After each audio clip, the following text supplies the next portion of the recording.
Man, both players just do not care.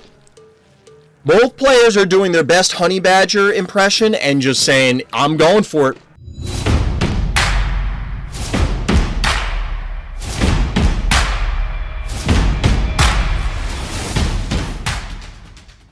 Quick aside, everybody, before we get into the actual content, I was accepted into the Phobies Content Affiliate Program, the content creator program, you might call it. Shout out to the Phobies team, and thank you for that. But the reason I'm telling you, everybody out there, dear viewer, dear listener, is to let everybody know that I do receive some compensation from the Phobies team as a result of being part of that program. Now, I loved Phobies before, and I still love Phobies now, and I expect I will still continue to love Phobies in the future. So look forward to more Phobies content coming from Random's Thoughts. So now, on with the show. Welcome back, everybody. Welcome back. Closing out, well, not quite closing out the streaming week, but we're getting close. We're on day 3. We're on day 3. Had a few early starts, including tonight, and there's a lot of reasons for that. Namely, a whole lot of reasons are all of the viewer game reviews that are sitting in the Discord channel right now, which, by the way, if you want to get your own games reviewed, hit up the Random's Thoughts Discord. We're always talking about Phobies and other games and other, assorted stuff. It's a lot of fun. Go ahead and join up. You might as well. It's going to be in the YouTube description or !Discord if you're here joining us on the live stream. RTChompGG over on Twitch, by the way. Our hero here, Lufee, is zoning in on Eternal Monday. I had to think for a second. In the orange trunks, bad guy here, starting off with Cassowary and Cat from the blue position. This is one of the rare games I haven't abused a tractor. I wonder how well a tractor would perform on this map. I imagine it would still do pretty well, because if you get a tractor and jar, you can just, you'll presumably yoink everything into position, because if your opponent backs off far enough that you can't attractor them and hit them with a jar, they're not contesting any of the panic points, so you're already ahead, I guess. Now, the bad guy here was pretty aggressive and is going to pay for it with that Cassowary's life. I actually did this to somebody offline, not with, I think it was their Maggie, and I hit it with Snowball, like the same sort of play. And this can really set you back on a small map. Yes, it's only 2 keys, but it is significant board position. Like, Cassowary is a fairly substantial threat. I won earlier with it on this map. I could just use the ability on the heart and pull their jar on a stem. Oh, I see what you're saying. Yeah, to yoink the jar off of the stem. Yes. So in the meantime, we do have a primate, which is pretty cool to see because I've been seeing more of them show up. We keep having this big debate about, and it was coming up a lot last night, does primate need to be buffed compared to Cassowary, blah, blah, blah. I don't know. Right now, I feel like I'm not as high on primate as I was when I first started playing Phobies, several months ago. But I still think primate's pretty solid. It definitely has a very relevant ability. It's tanky enough that, your opponent has to invest some effort to do something. But we get a boom follow-up. Ginsting and Stabby are comprising our bad guy's forces and a bank of 5 keys, whereas Lufee is going all in on the undead force here, pretty much. I mean, there's a boom here, which I assume our blue player is not going to pull off to go fight. But we have an invasion of the undead. It's Night of the Living Dead here with a Murder Wing, a primate number 9, a Cassowary, and a baby Snakey. There had to have been a zombie movie that takes place in an office building, right? I'm trying to think. I've watched a lot of zombie movies, and usually they'll have a scene like when the zombie outbreak happens, if it's one of those where they actually show it as opposed to it already happened, or it's the early stages, it hasn't gotten there, or it's contained. If it's one of those ones where it's like it's breaking out everywhere, sometimes they'll have a scene of like zombies rampaging through an office building. But I don't think there was one that I've seen where it's like it was contained to the office building. I don't know. I'm going to have to think about that. But anyway, Lufee's going for the Lufee things, jumping all up on that heart. Now, I'm not sure I agree with this plan from our blue player. The sheep makes sense. Again, massive undead. You get the AoE attack, although it's probably not going to connect with that many. Getting this Stabby here, it's possible the Stabby dies. Meatball is up, Leap is up, so that's like 1,500 right here. Okay, it's not enough. These are No, it will probably be enough because you can hit it twice with this, and then you free up a spot for the baby Snakey to come in. We'll see how aggressive Lufee wants to be about this. Oh, he's not even going to bother. Lufee is just all in on this heart. Get the meatball going, get the double hits from the primate. Get the recap with the boom, which makes sense. Now, splitting the forces here, I kind of like from Lufee because it forces your opponent to combat the undead force on two fronts. As mentioned, the sheep is going to connect. This probably... I mean, obviously that goes down. Okay, yes. The primate is going to go down. Remember, it doesn't leech health off of the heart. But Cassowary can sneak in here. And although Jin Sting is able to reclaim this spot, the baby Snakey's still alive. And baby Snakey, as we've seen before, this is 590 damage. Like, this is a lot of damage output. Now, both of these are going to die if they go in. But at this point, you're already kind of, like, pot committed, so to speak. Like, you're in here. You can't back out. So you have to end the game with heart damage. It's down to 1188 here. Snowball follow-up I like. You get some more undead resurrecting phobie in, this is Cottontail? No, it's Flopsy. Why does it look weird? The hat doesn't look right. They all have different things. None of the others have a hat, so I should have known, but in the meantime, we get a cat as the final key coming out here. So we had a little bit of a bang from Lufee. This is a little weird, and I don't like how... We'll have to see what our blue player does, but I don't like how they're responding to this right now. So they left open this slot on the top here. It didn't have... Like, I don't... Presumably, this could have... Maybe not. Maybe they had to do this. Because what I was thinking is... So this is fully healthy. Like, this kills the baby Snakey. This kills this. Oh, this can't kill the baby Snakey. 1, 2, 3, 4. They have one more phobie they could play. But the sheep probably needs to move up. 745. So, like, you hit the cassowary once with this, and then you body block with the sheep. Then the extra hit kills this. So, like, you split the stabby hits. The murder wing finishes the Snakey. Then you kill this. I guess the idea is that you wanted to not have the Jin Sting get pulled off of the panic point. So that way, Lufee couldn't sneak in. Which I can kind of respect. It's probably less damage this way that you're taking. I had a single plan. I'm shocked, Lufee. I wouldn't have had the courage to be this aggressive. I would have gone for a stabby and through. Honestly, like, that's one of the things, Azumi, and I'm not singling you out here, but I do this too, where it's the splitting of the plans sometimes leads to a bigger issue. Like, you have to just, once you're in, and you have to go for it. Like, commit to the plan.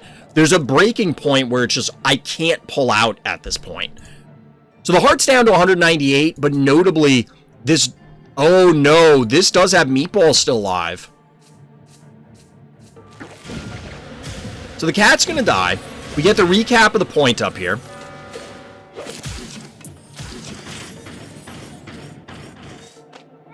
Obviously, we get a kill here. Oh, is this their fatal... Wait, what? Oh, the murder wing can't kill the jar! The murder wing can't kill the jar. Lufee's jar is a level 11. This is only a level 5 murder wing. So the body block here from the sheep and not recapping the point, because you would think, well, just meatball the jar and then recap the point with the sheep, but you can't. You have to body block the jar out so that way Lufee can't run it in and deal the final 198 damage.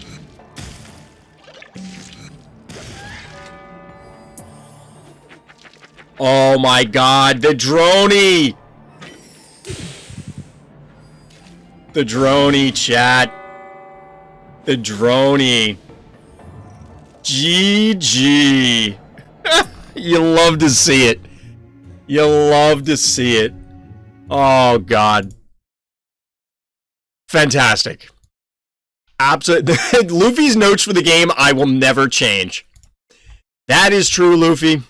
That is, in fact, the case. We're going to try and get through 5 or 6 games tonight, and then, you know, try and play some games. We'll probably do game reviews until, you know, another hour and a half from now when things roll over. I do need to get in a few more games. As you can see, I'm only about, like, halfway, which I don't know how that's the case. Like, I really felt like I was way closer, but I have a ton of async games that are just like, my opponents are never doing anything. Admittedly, 19 of them I have a turn here. I'll do that after the stream. Let's jump in. We'll get another game review going. But yeah, I think that the big thing about these, like, trying to figure out what you need to do is when you end up with half and half of a plan, like half of a defensive plan, half of an offensive plan, and then you end up just executing the worst parts of both, it clearly leads to more losses. And I'm definitely guilty of doing that a lot. So we're zoning in here, our heroes in the blue trunks and our bad guys in the orange trunks. We're zoning in on Xylo. The notes for this one are Mount Mash versus Hevo, or should I say Heartbreaker versus Mother. So we will see whether it's Motherload or Smother Mother. I have a few games where I went aggressive like that, and one so far I've lost. They're hard at 50 health left. Rough. Rough. I've been doing that a lot in async games where I've kind of just been... Personally, I've been just, like, hyper-aggressive, like, overly aggressive, in a way that I really shouldn't have been. Got mad at Arena because dude kept BMing me, letting his turn run all the way down because he knew I was going to win. That's not nice. I honestly haven't run into too many... I haven't run into all that many BMers in Arena or Async. I mean, Async, I guess, they can't really BM. I did have somebody earlier today who's sort of BMing because they were just artificially extending the game. Like, they could have just killed me and then are just moving stuff around. It's like, I don't know why you're doing that. I don't know if they're BMing or, like, allowing me to get points, because there's no way I could win in the position I was in. Arena, it comes up every once in a while, but not that often. For the most part, the Phobies community is pretty good. But getting back to the game, we got the usual build-up here. We're getting some lobbers. We got spiders. We see the Crushmore versus Hevo setup. The body block here from the Bachelor is relevant because that means that you can't quite trade Murder Wings here, or can you? Alright, so we're going to get a meatball and a run. I guess that's fine. And obviously we get the matching spider on either side. For anybody who's played a game of Xylo, this probably looks exactly like your games, if you have unlocked these phobies. Like, if you just unlock big maps, but you haven't gotten all these phobies, yeah, you're not necessarily seeing these things. But in a lot of cases, you get this stalemate, staring contest with spiders on either side of the board, eliminating the effectiveness of the stims, and it's just a matter of trying to make some of these other things happen. So we get a reposition here to get a Dr. Dermic on the board. That's not something you see every day, but we have seen a couple of them over the last few days.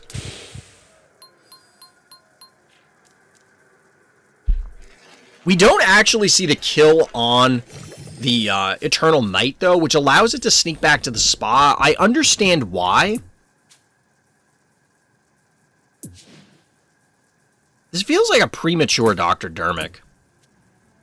Honestly, like, I would rather have seen the kill on this and then, like, next turn get the Crushmore going. Especially if you were planning on popping out Dr. Dermic, because Dermic heals a lot. Unless it's a very low one. It's not letting me click on it. This is healing for 1700. Just take the extra damage. Like, it's okay.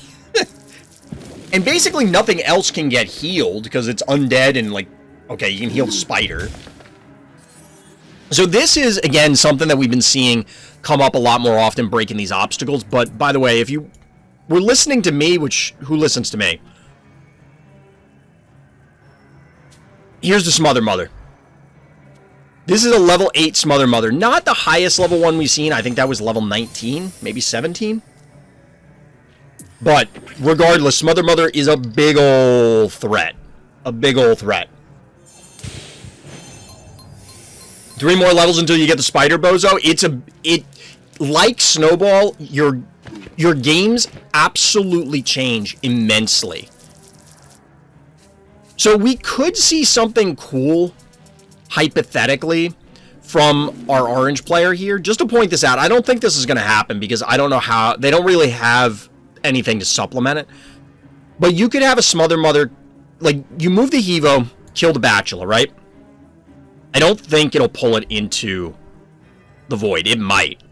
Actually, now that I'm thinking about it. It might.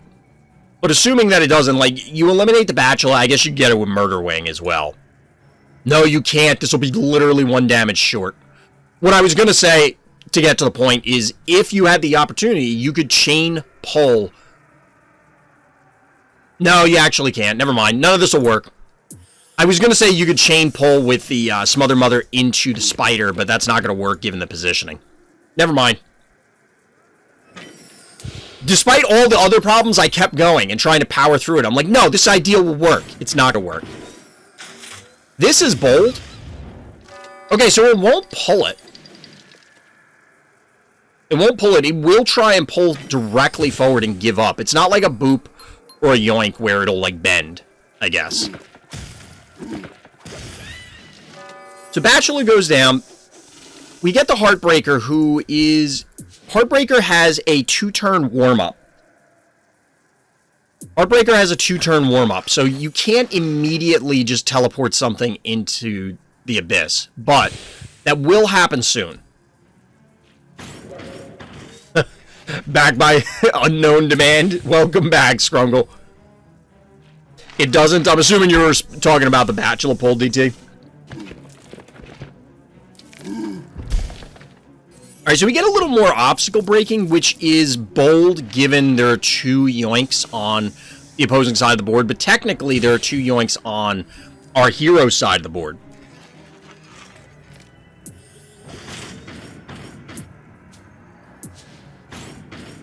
Range of 3 here. Absolutely bonkers. This feels like it should be busted on this map, but we'll see. Like, this is a dead... Wait, 1, 2, 3. 1, 2, 3. It could be... So you can't get the Hevo without dying with the Heartbreaker, because they'll yoink it with the Spider or Smother Mother. But we get the follow-up, Newly Dead. And there's no attempt to actually damage it, which I can understand, because the Spider's guarding the stims, so you can't get Hevo in there. And if you swing in with any of this other stuff, then Heartbreaker's gonna take it. So this is a big deal, because it's gonna be very difficult for our orange player to commit in.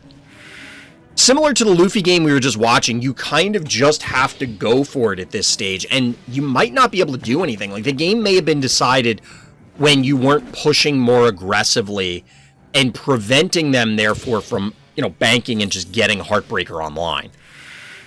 Because as soon as something... Like, this Hydra's dead, right? If staygold chooses to do it. Hevos have killed my Bachelor in that position several times. Fair. Why the Hydra? This Hydra's a little different. I mean, I don't know that this is a level 7 Hydra. I don't know that Hydra is the answer here. But honestly, like... How does the teleport work? Ability teleports an enemy unit within range to an unoccupied tile adjacent to your unit. So you'd have to be standing next to... Yeah, like, you could have gone... The Heartbreaker, where did it start this turn? The Heartbreaker could have gone here, below the Unbearable, and then just plop this Hydra right in the pit. Maybe not worth it, because it would have gotten yoinked by the Spider. But I don't think it dies. Maybe it does? 1,300 health. It shouldn't die. And then that thing's just gone. I've seen someone showcase how Heartbreaker can abuse the teleport. I've been on the receiving end of it. It's not as much fun as it sounds. And it sounds like zero fun. So the Smother Mother is now, like, taking itself out of the game. Oh, no. This was great positioning. Timeout. How long has that been there? Oh, that Murder Wing has been there for a while. So, if you were wondering why this boop didn't work out the way our orange player thought it was going to, or hoped it was going to, it's because of this Murder Wing body blocking. Thank God for the Murder Wing. Exactly. Moffat plus Hevo kills Heartbreaker there. I don't think the... Because the Moffat would have to be here, the Hevo walks up, the Hevo's only getting like one hit in.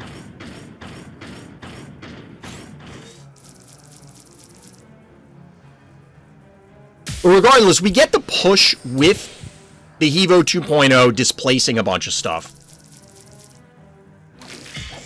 Get a yoink on Hevo 2.0. This, I assume this is a dead Hevo. Wait. Oh. Wait, really? Okay, on the Hydra. You get the Heartbreaker yoink, because I was going to say, why not do it to the Hevo, although I don't know if this is blocked line of sight. This might be blocked line of sight because of the heart, so it can't bend.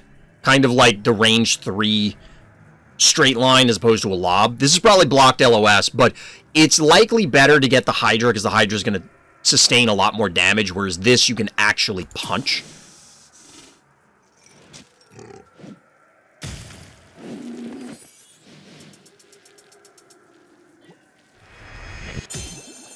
So this is a little odd.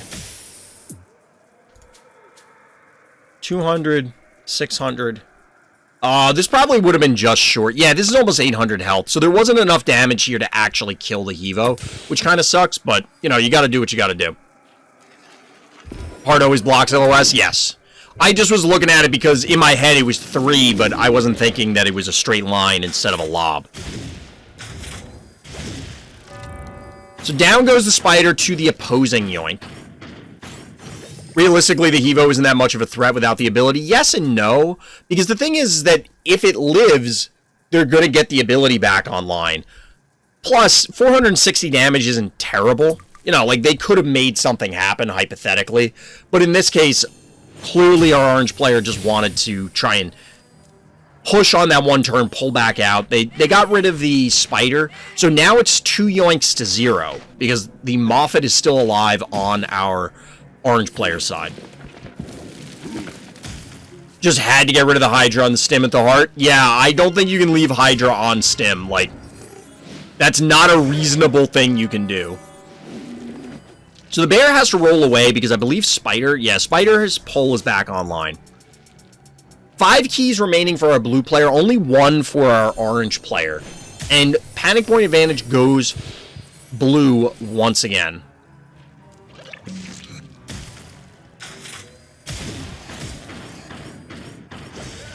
Do we get the invade here? And a yoink on the spider. Or from the spider onto the Murder Wing. It does take down the Murder Wing. But we again have Smother Mother retreating. Hevo was on the stim, or I keep saying the wrong tiles. Hevo was on the healing spa for a couple turns, so it's up above 1200 health. And we get a fetch. That's bold. I assume this is a dead spider. Honest to God, I don't think I've ever seen Heartbreaker attack. I think I've only ever seen it pull things. Get some damage going down on this Hevo, but I don't think it's going to die. And because of the fetch, newly dead up here with Jill. Although Jill came in a turn ago, I think. Panic Point Advantage Orange. This is a pretty tight game, although Orange's army is not looking spectacular. They do have enough abilities that they could threaten something weird, but honestly, because there isn't, you know, an enormous amount of pressure on, realistically, either player, as far as heart damage goes, it's not as a Lufee game where you can just dive. You're gonna need to actually interact with all the other phobies. Oh, that's a good boop. I don't know why Mount Crushmore came back there for a moment, but that's a good boop. That's a strong boop. Get the Crushmore, get the Displaced to get some damage. Presumably Hevo's gonna pay with its life. But probably worth it at this point. It got the numbers. I say that it's worth it, but at the same time, if you're down army like this, can you really afford to lose that? Yes, you pick that guy off, but I don't know. So you'll end up trading 1 keys here once again. And the forces are just getting whittled down on both sides. This had to be an intensely stressful game. Bugs, yeah, there's a few sometimes. But this had to be like an enormously stressful game for both players. I mean, the Smother Mother plus Spider is scary, and of course, if you're on the other side of a Heartbreaker, you're not going to be happy.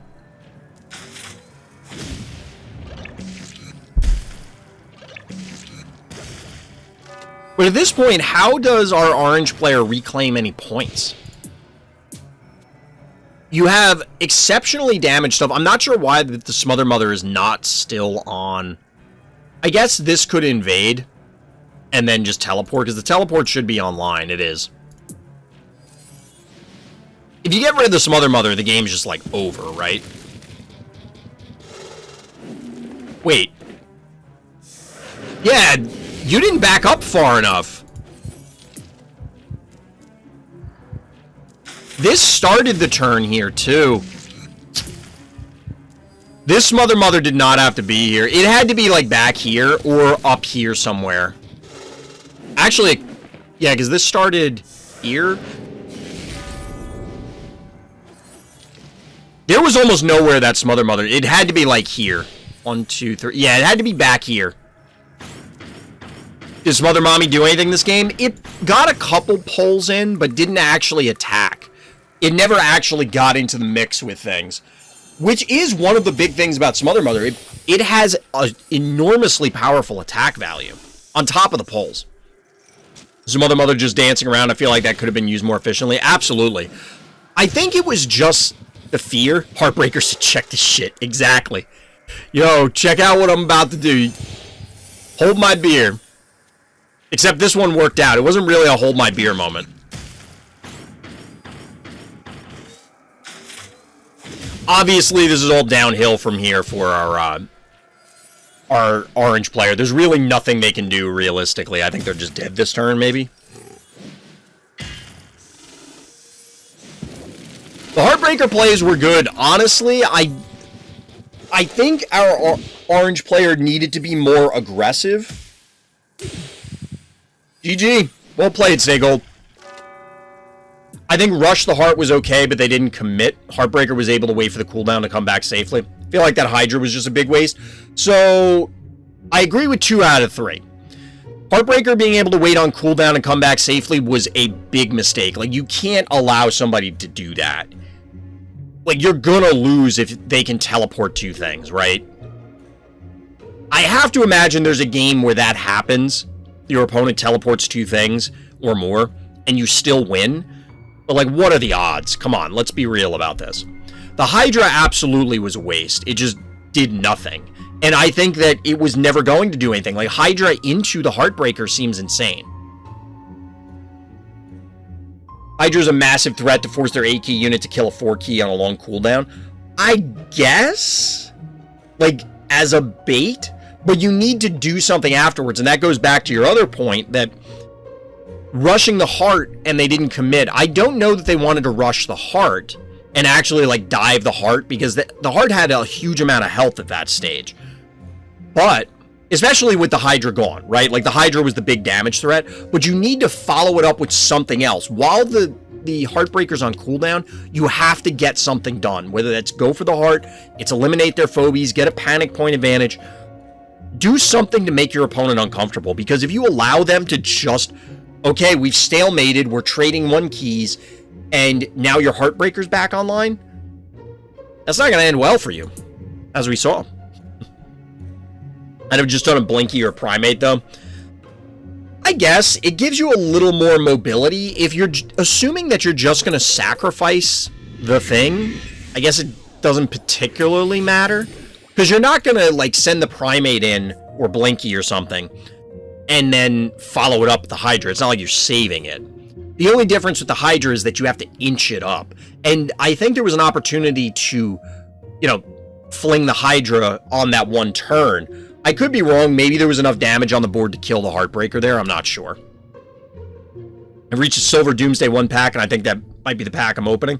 You're not going to be able to get the rest of the games in for the gold. I'm going to try, but, like, I need to double my game count in 2 weeks. It's possible, but it's going to be rough. It's going to be rough. I got to try to get a bunch of games in offline this week. Been doing a lot of game reviews, so we just haven't had the opportunity to play as many games on stream, which, as I mentioned before, I'm gonna be modifying the format a little bit, submission format. So if you're watching this on YouTube, still hit up the Random Thoughts Discord if you want to get your game reviewed. There'll be an update to the rules there. You'll see it as to what the ask is, so that way I'll actually get to play some games. All right, I think this is also... No, we've reviewed a fluffybunnie game before, right? I feel like we have. Opponent is Sir Clueless. This match takes place on Xylo, like we just were. I lost all momentum I had because I didn't expect a snowball, but made a comeback because of a sneaky assassin that they didn't expect. I played it a little safe in the end because I didn't want to throw. By the way, jar position was a mistake, but it benefited me anyway. So, our hero here is zoning in the orange trunks. Hey, Forgo, what's good? I wish I had time for all the game reviews because I submitted some on Doomsday 3 now. Well, Grat's getting Doomsday 3. There just aren't enough hours. So, I'm going to have to... This is part of me trying to find a better way to do the game reviews so that we can get in all the awesome ones. Hopefully people will self-select in with really good games if they're only allowed to submit one at a time and once per week, like, because those are the big changes. Otherwise, what I'll probably have to do long-term is, like, I'm just going to have to preview them offline and then make a judgment call kind of thing, or set up some, like, point system to see who can, who submits games. Notably, our bad guy here elected to go with the droney opener, which allowed them to do this. Getting back to this game. A 4-to-1 panic point advantage, 5 panic points total, and then a spider follow-up. This is a pretty strong position here.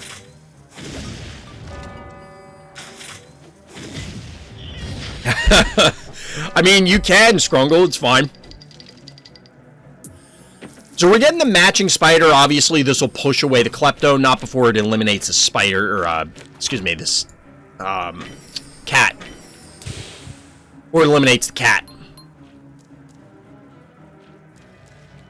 Oh, it's going for the Contortio. I guess you could pull the cat. Yep. So that eliminates the 2-1 keys, which is kind of a cool play. It opens up some opportunity for fluffybunnie, our hero, to do something about it, but... Okay, I don't understand this one. This one's a little weird.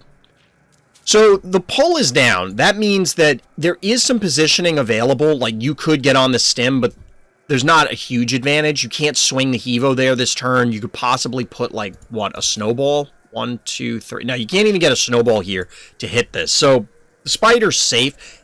There's really not much fluffybunnie can do to leverage the fact that the cooldown's done for a turn. But I don't understand the Gravedigger here. I assume this is just a dead Gravedigger, right? Yes. Now, again, same situation where there's no... Guys, what are we doing? Why? Can this thing not die? How much is this going to do? 803? Okay, so it's not enough damage with the Klepto. But there's going to be something that's going to pop out and kill this creep. Yes, Snowball. It's like, guys, we just did this. you don't want to put this thing up here because they're just going to walk up and like that creep died for no reason. The 1 keys I can understand, but whatever. So the spider's coming down and being aggressive about this, which is a little weird to me. It's taking a bunch of damage, but again, for these sort of ability-focused phobies, you only care about the cooldown for the most part. Your snowballs, your spiders, you don't care about them when it's on cooldown. When it's off cooldown, great, it's a big threat. But in the meantime, wow, this is a really, really aggressive spider. It's gotten 3 keys worth of pulls right now, and that's it. Wow, what is... Oh, no. Okay, so this must be the jar misposition that fluffybunnie was talking about. But this is wild. Like, this is a super aggressive invade. So we're going to see a dead spider. These are the kind of things that you're just asking your opponent to murder you. Right? Like, I don't know. Maybe it's just me, but going this deep, your opponent has 7 keys banked. Why did you have to... Like, what did you get out of this push? You killed an Eternal Knight, a jar, and a boom. So 6 keys. But you're probably going to lose 9, 14 on the return? I don't know. This does not seem worth it. And they're going to keep their spider alive while yours is dead.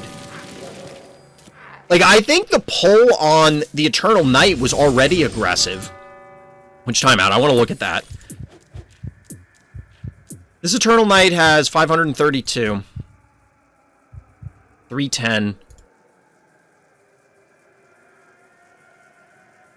Oh, no, 532 damage, 557 health. I was looking at the wrong thing. I don't know why. So 235. So 545. It would have been just shy of killing this thing. I could see maybe sending in the snowball to attack it, pull, and then it dies to this, get away with the spider, if you really want to do something. I understand wanting to kill this stuff, but your opponent has 7 keys, and you're on top of stuff, so even the melee characters don't have to move.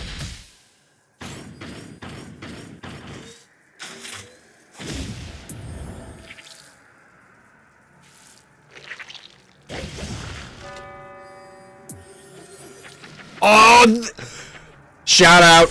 Gotta love the Morty. You love to see it. Like, this was an incredible turn. This was an incredible turn. You can't commit in that hard. It's one thing, like, I love to talk about aggressive plays and just going for it, right? It's fun to see those plays. We watched a Lufee game earlier tonight where Lufee goes in and dives the heart, and it looked awesome. And it was a very tense game. But you can't dive your opponent's vault. Like, that's a wildly different scenario. So playing it safe, our hero here is going with a droney to cap this middle point. We're down to 7 to 8 keys, but the army for our blue player is just looking atrocious.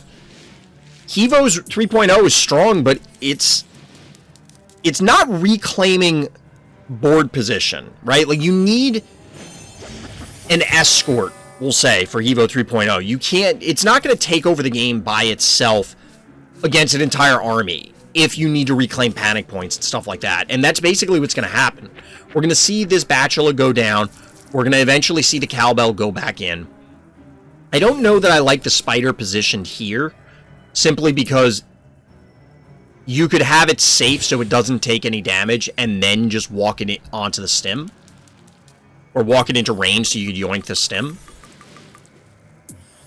But our hero's holding all the cards at this point. That turn, the invade was crippling. It was absolutely crippling. Like, the tempo immediately flipped. How the turntable. So we do get a newly dead coming in order to try and reclaim the middle. It'll be a couple turns before it's going to be able to, because it's got to inch its way up. And we get a pterodactyl follow-up, which I like, because your enemy has, quantity-wise, few phobies, so they're just going to struggle to both deal the damage and then actually get something to walk on it. So we're getting some pot shots going down on the spider. Again, the spider could have been back one space, and it would have been fine. We'll see a takedown on the Cowbell, but it's going to take time for it to come in. We get counter resurrect phobies, namely a Mopsy here.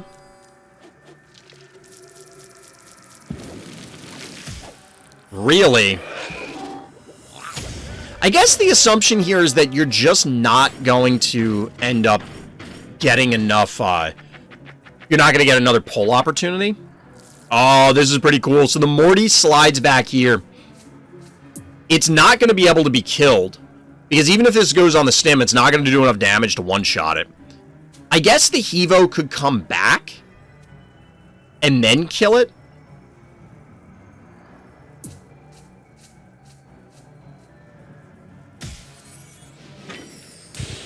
But basically, our blue player has to make a choice. What are they actually going to fight?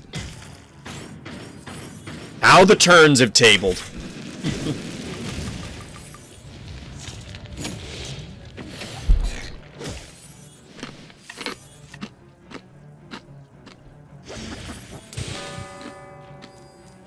Alright, Morty goes down.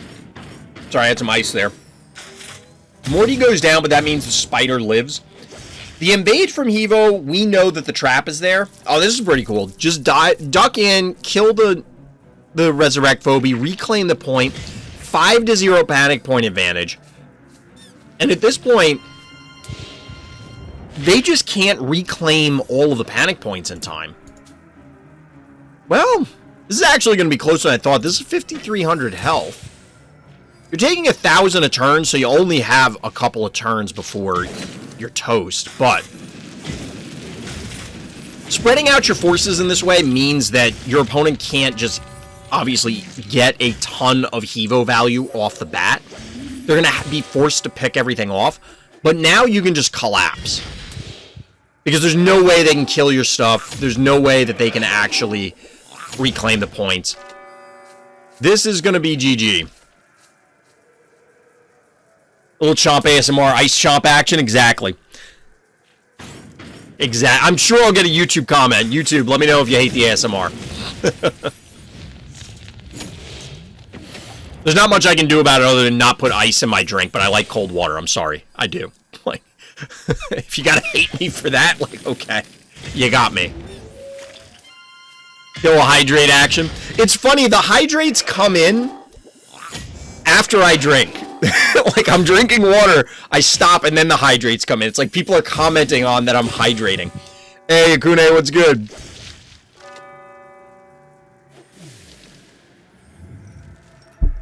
GG. Well played, Fluffy Bunny. That was pretty cool. Like, that one turn was absolutely correct. Absolutely correct. Jar position was a mistake, but it did, in fact, work out. And yeah, Sneaky Assassin is right. Honestly, so Lufee loves to give me a hard time about this because I constantly forget that I own Morty. Like, Morty's in my collection, and I forget that I have a Morty. I actually should level it up because it's still problematic for me how much damage it does. Like, it's too low. As in, like, just because of the level. Not that Morty does too little damage in general. But I think that's what Morty's supposed to be, is just your opponent dove you onto your vault, snipe them. It's very difficult to get a Morty to connect otherwise. It happens, but it's very hard. It's very hard. Honestly, I got Morty in my first season pack, and I've used him like twice. Oh, we didn't look at the highlights yet. So the highlights, I do want to get this on stream so that way I can pull it later. Because the highlights, this is a general stream thing that we'll talk about because we're talking about restructuring the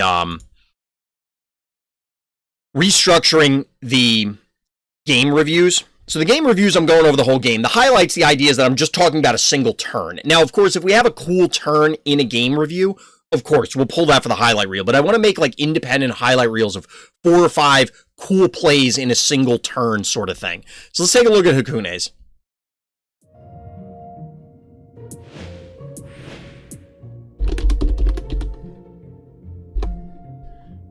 Against Bastador.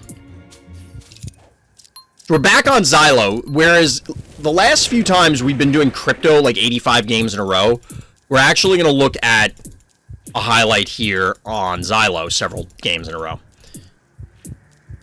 There's a Russell on the board, chat. And a Jeeve. This actually, timeout, like, first of all, that looks really cool. This might actually be the thumbnail for this video, but this is not a bad Russell. Well, it's not great because of the healing spa down here. The spider and this can alternate. And this is going to do, I know we're not talking about this, but This is like 800. Like, that's not insignificant. It's not an insignificant thing. Wait, why are these still poisoned?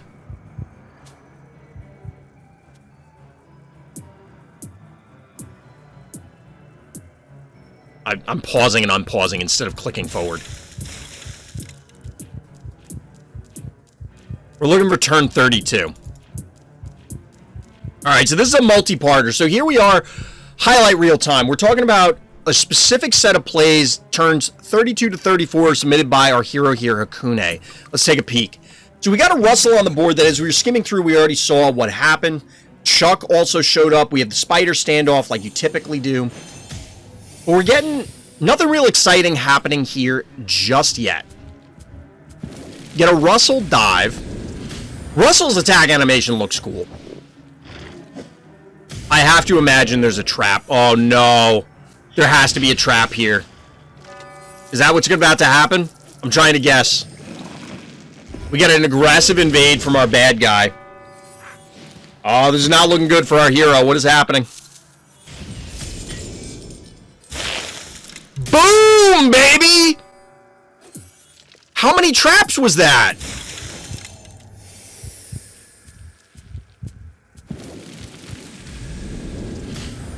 We're just gonna leave it here, chat. We're gonna leave it here so we can see what's going on. Zoom out just a little bit. Just a hair. As soon as I saw these line up, that's why I was saying it has to be a trap. No. Stop repositioning. I don't care about the klepto hit. Like, that's irrelevant to what we're looking at. Boom! Is that 4 traps? I think that was 4 traps. Holy crap. That was 6... Timeout, chat. That was 6 traps. There was 1 here, 1 here, 1 here, 1 here, and 2 up here. I didn't even see this. There were 6 traps. Chat. What? What? Get out of here. Remember when I said it was looking bad for our hero? It's looking pretty good right now. It's looking pretty good right now. Good lord. Got him good is right. Oh my god, there was another trap! Chat! Oh, this is going to the highlight reel. Well played. The trap master that is Hakunay. That's when you do it Alt F4? I would agree.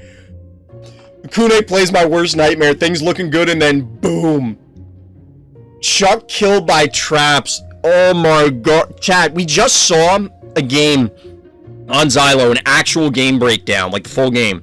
And it was lost because of an over-aggressive invade. I joined in immediate screams. Player, rewind the stream, go watch this, you'll understand why. Stop invading people's vaults. Or, in this case, like, we didn't watch the whole game. Maybe the bad guy had to invade. Clip it because I can't on mobile. The clip is going to be really messed up because it's going to be really late, but I'll look for it later. How do I rewind? You'd have to go back into videos and do that, or you can catch it later. This will be in the highlight reel when I make it, because I think we have about 5. I want like around 5 to make it reasonable. I don't want to do a ton of highlights. Just keep it like a 3 to 5 minute video and just be like, here are the highlights from this week. Bang, bang, bang, bang, bang, bang, bang. That sort of thing. But this turn was bonkers. Absolutely bonkers. Stop invading, people. Stop invading. All right, I'm deleting the ones out because we got Lufee's from last week. I think. I'm pretty sure we did. It would have fallen off anyway. And then we got Hakunay's. So this way I can clean up the channel and I know which ones we did. Obviously, Hakunay's there, so I don't feel like I need to update everything. All right. That was... People, stop. Stop invading like that. I'm fine with aggressive plays, but come on. Your opponent had like 85 turns of setting up a minefield. What did you think they were doing with their trap phobies? What did you think they were doing with their trap phobies? You never invade someone with 2+ trappers unless you have Doom.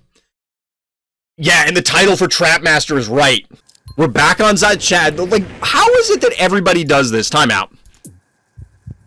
I have to ask. How does this keep happening? You just made the clip? Alright, awesome. Thanks, player. How does this keep happening? Like, last night, and I'm not complaining. I mean, I kind of am. But I don't, like, how do we get these clusters of reviews and highlights where it's like, we'll do 85 crypto games in a row, then we'll do 85 Xylo games in a row, and then we'll do 85 Ergo games in a row. It's like they all just somehow... Well, but it's rotation, so it does make sense. But how is it that individual people all decide to submit cool games on the same map? Like, that's weird. Just wait till you queue, you'll be able to... That's exactly what's going to happen. But anyway, we're jumping in. Our good guy here, our hero, is MOSCA up here in the orange trunks on Xylo. We're doing the full game review. Our bad guy banked to 9? Question mark? Like, poor K. So MOSCA's going more aggressive, gets the jar set up on the stim, can immediately start shelling things, so presumably we're going to see whatever shows up from the bottom. Okay, we're not.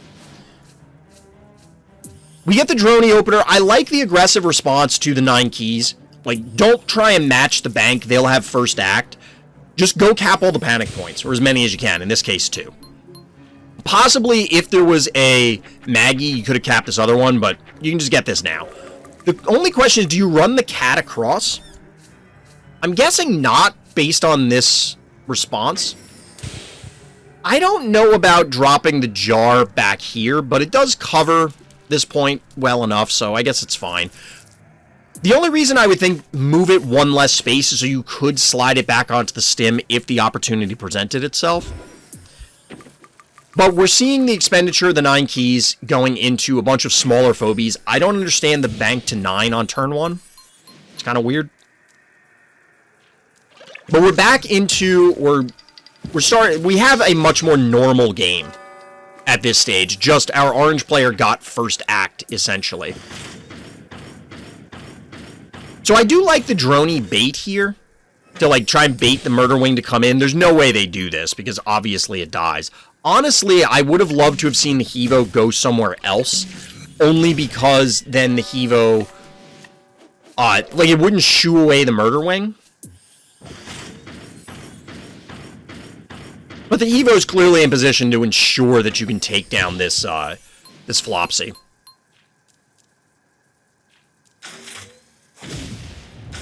So we don't have a follow-up from our blue player, which is something that I've been harping on a lot as of late, is if you're going to be in these key trading scenarios and your opponent already has something on the board, in this case it was the droney, clearly the droney was going in, right?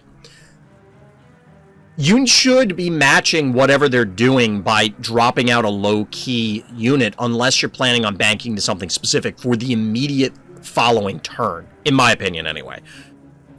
I'm sure there are scenarios where that isn't fruitful, but here you're going to have to commit something worthwhile, which will die, thanks to the Hevo, or give your opponent panic point control for a couple more turns.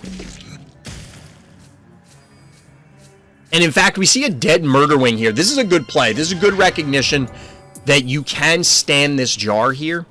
Now, the jar, hypothetically, could go down to counter hits from the opposing jar or an invade from Hevo. But an invade from Hevo probably means a dead Hevo. Ooh, so we're getting a spider invade. This is kind of bold.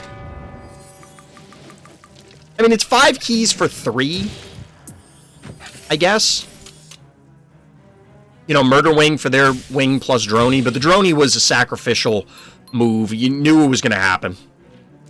Obviously, the jar ends up living as a result of all this, and it can now sit on the healing spa with Hematic Instinct playing bodyguard. Now comes your first mistake. Well, they already used the pull.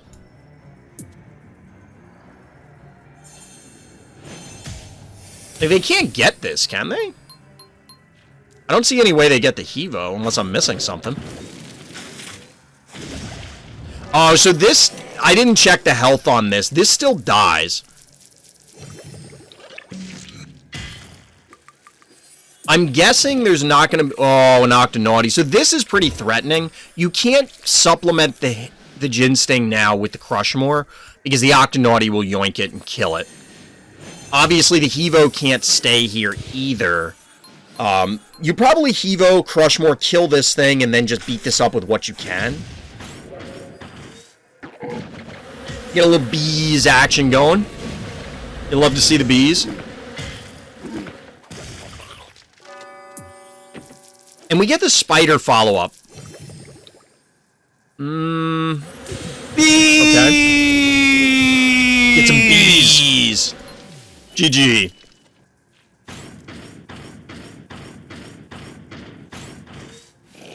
We get a full retreat here. And there's a Noxious. Honestly, I have a lot of difficulty trying to fight Noxious on any map. I just don't really know. I see it just commonly enough to be annoying, but not enough to really have developed a game plan against it. It's weird. I've yet to play against someone with 2 poles on this map. Really weird. 2 poles, I think, is kind of rare in a lot of people's collections right now. I haven't gone up against multiple poles in general.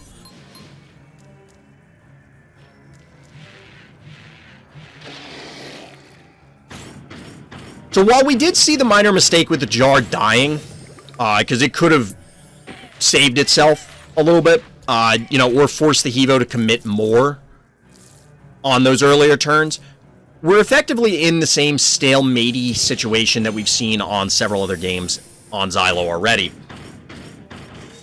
4 keys remaining for our bad guy, 9 for our hero, though. Presumably this cowbell's going in, yep. We haven't seen any breaks from Crushmore yet. We get the B tag team. We need a wrestling name for the tag team that is Ginsting and Hematic Ginsting. You gotta help me brainstorm it, chat. Oh no. This is a good play from the bad guy, because you can target the heart and then splash over to here. Now, the Crushmore can, of course, go to the healing spa, but that's going to take it out of the fight for a few turns. The B brothers. I want some, like, I don't know. I like that, but I'm not super enthusiastic about it yet. The B-Namic duo. I think we can get more alliterative. There's something with B brothers there, but I don't know that I like just plain B brothers. The Super B brothers. We'll keep brainstorming. We'll keep workshopping it. We'll come up with something. We're just kind of filling the lull here in the action, because there's not much going on. Like you said, we're getting the Crushmore heal. We're getting some repositioning. We're getting an aggressive posture up north. And this is a little interesting, a little odd that the Jill... Oh, no!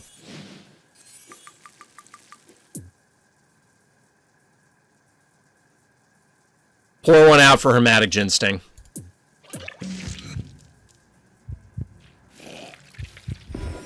This is... Yeah, I agree with you, MOSCA. This is part of the reason why I'm rewinding, and reminding everybody. I don't have the foggiest idea how this works. Because I feel like I've absolutely had this situation happen, and the pole ended up on the lava. It always goes up the pole. It might be, Hakunay. We talked about this before with a boop. We haven't had a weird pole in a while where it was like, well, why did the pole do that? But yeah, this one hurts. This one hurts. I know I have 100% pulled Ginstings from location. They came from stim to lava. So you're... Hold on, because what Lufee's saying... So you're saying Octonaughty would have been here and Ginsting would have been on the stim, and you pulled it onto the lava instead of onto the pit? The more logical thing is not that it goes up or down, but that it pulls to the... Like, it wants to end the pull with the thing that... The target of the pull right in front of the puller. So, like, in this case, it went up because the Hematic Ginsting, in order to end in front of the puller, was the Abyss tile and it was up. And in Lufee's case, if it was switched spots, aka the Ginsting is where the Octonauty is and the Octonauty is where the Ginsting was, it would end up on the lava tile because it's trying to pull it in directly in front. That would be the most logical situation. But I'm continually confused by how this stuff plays out, so I can't swear that that's how it works. That's true, Izumi. I always assume the worst at this point, too. Bull follows the equator of the map.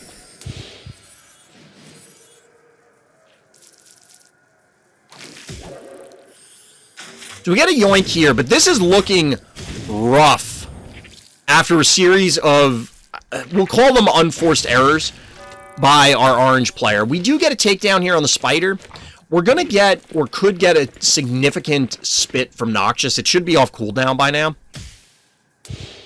This Contortio is playing with fire here. This Contortio is playing with fire.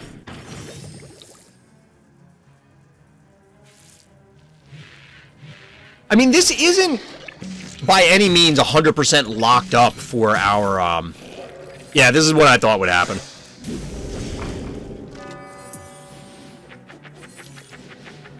I will never understand unless someone makes a flowchart. I need more data. I really, in all seriousness, I'm going to pause it just to talk about this. I really do want to make a video and a flowchart. I think Player was working on it already, so I kind of put it on the back burner.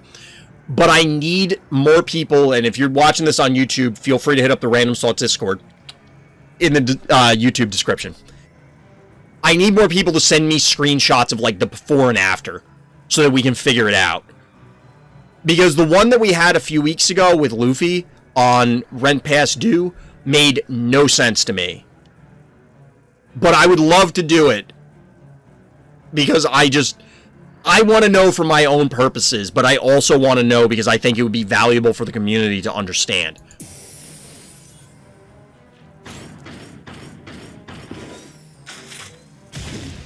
Yeah, we basically just need a couple people to sit there and run scenarios and figure it out. Which is a pain in the ass that we have to do it. It's not the end of the world, but it's kind of a pain in the neck that you have to, and we can't just have, like, the devs give us the information. It's always easier when somebody just gives it to you, right? But anyway, we have a 4-to-1 panic point advantage, so this means there's a lot of pressure going down on our orange player. The unicorn, I think, was just needed in order to eliminate the opposing spider. So we're down to 1-to-1, yoink to yoink. A pull flowchart would save my ass a few times, yeah. I would 100% have it pulled up next to me and be like, okay, I understand. Or we could have it, I can replace the big brain by just popping up the flowchart. So we're getting some repositioning. Our orange player's down to 38-11. They need to make something happen soon, and we have a... This is Kerbloom? Kerbloom. I can't believe how long this Jill has lived. We probably have a trap that's gone down by now, but I don't know how many others. We're going to get a yoink here. The Kerbloom... This is a dead spider, isn't it? You can either get yoinked, or the Kerbloom plus damage from the Octonauty should kill it. So we have to get the invade here from the Hevo in order to reclaim this point. You gotta stop the bleeding at some point. And we actually get a takedown on the Noxious. That must have been... That Noxious didn't have to be there. I could see this... At the start of this turn, I could see our blue player saying that, oh, well, this Noxious is safe. They can't hit it with these two, and then just completely forgetting about the Crushmore. This is why these plays become so important, is breaking this obstacle allows for a takedown that, quote-unquote, shouldn't have happened.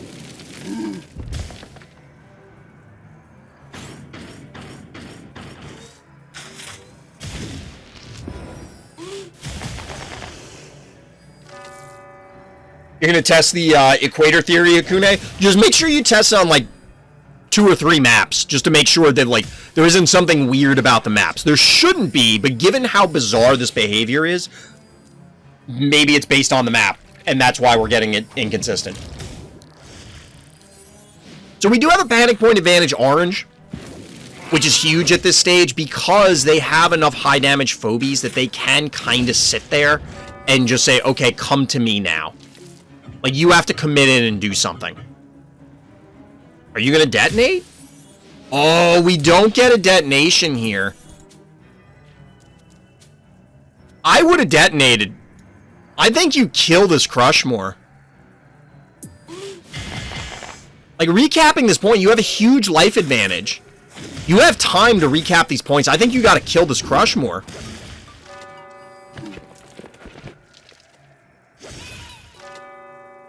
Jill goes down. Pole is not back up yet, so you can't just immediately kill the Crushmore. You have to hit and run. Oh, no. Not like this. Not like this. And that was intentional because it was the first... There was no way you ran out of time. Well, I guess you could have ran out of time and just did everything quickly, but that was the first move of the turn. MOSCA, well played. Never give up, never surrender.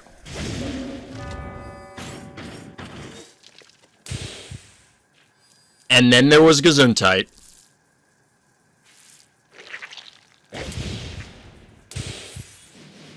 This, I think, honestly, I feel as though our blue player, I mean, obviously they made mistakes, because the player who makes more mistakes is going to lose the game, right? John Maddenism. But GG. Here's the thing. This kind of feels like they did, or committed the sin that we were talking about earlier in the night, of just not committing to a particular strategy. If you don't either decide to be aggressive or decide to be defensive and kind of get caught half and half, this stuff can catch you. Additionally, I don't really understand a couple of the Phobies choices. Clearly, the obstacle break caught them off guard, or I assume. So there were a few different things that could have gone a different way, but well played, MOSCA. Hanging in there, taking down the win. Forcing high 5 quests to do 6k damage is me BMing everyone.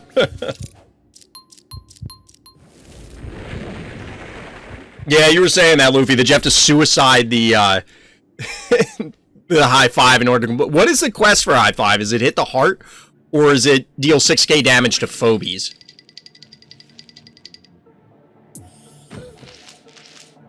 I'm telling you, I wish they would just let people do it in frenemies. Like, the effort involved to do this stuff in frenemies does not feel like it's absurd.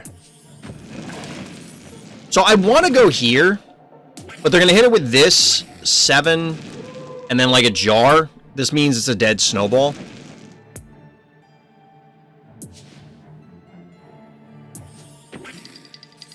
Going first snowball on this map to take the center point feels really good.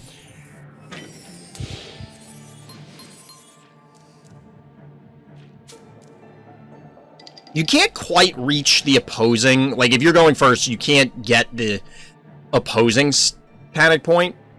But... because you got to take the scenic route around.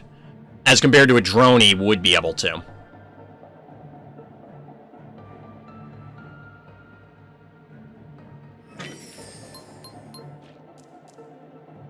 Alright, Mystic, take it easy. Thanks for hanging out.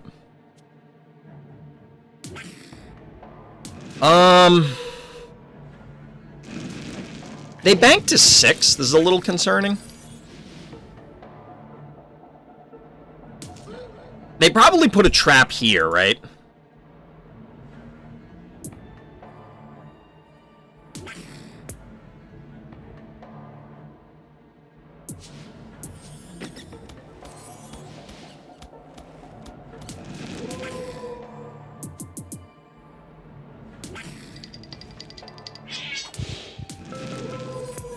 This is probably better. We're just going to do a little bit of damage.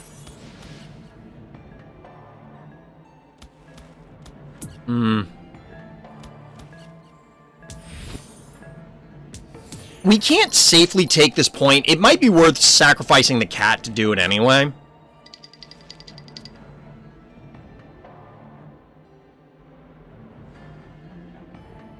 That's a dead snowball. What if we had had it here? Yeah, because they can do this. Part of the reason I wanted to pull it back, because this is fine if we sacrifice this. It's not fine because we'd rather still have it online, but...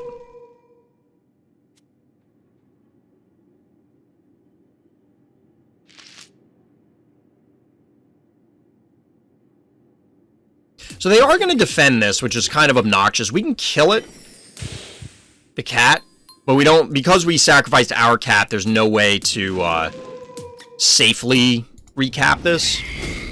By safe, I mean just, like...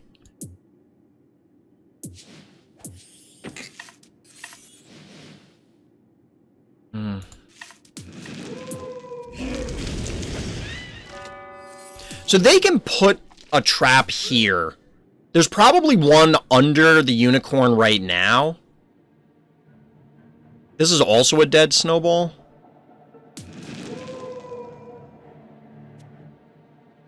Because they still have meatball. No, they use the meatball. So it's 575. 875. Yes, it's a dead snowball. I don't know that going the Resurrect Phobie here is worth it, because I expect it's just going to die trivially. Like, permadeath.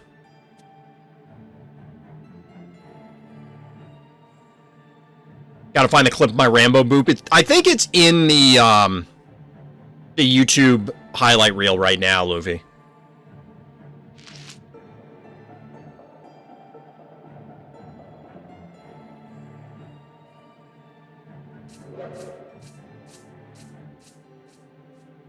So from this position,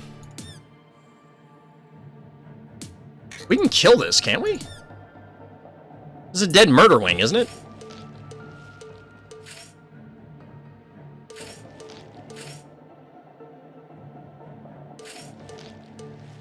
And I don't know that we pay for it either. I mean, we might lose this, but I'll trade this for a murder wing.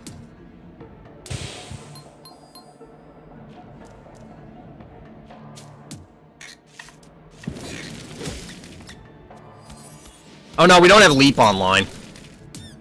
We used Leap last turn. That's why they did it.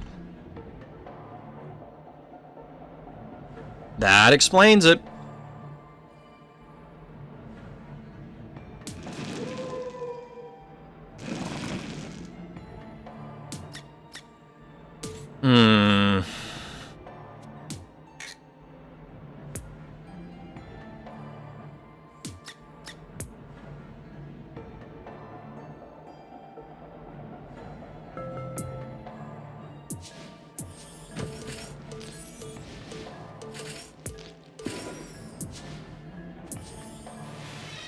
They banked to 8 keys, which is super scary. We're down board position. We're going to be in an even worse position because they're going to fly in Meatball and hit this, kill the cassowary. And they can just dump a bunch of things on the board. You got to try Honey Bear. It's slow, but once you get it down below the heart, oh man. I do like Honey Bear. I got to level it up. I think mine's only level 1. I meant to do a bunch of leveling offline, and honestly, I played a bunch of games instead. Like, I meant to level up a bunch of phobies, and then I decided I'm just going to play some games.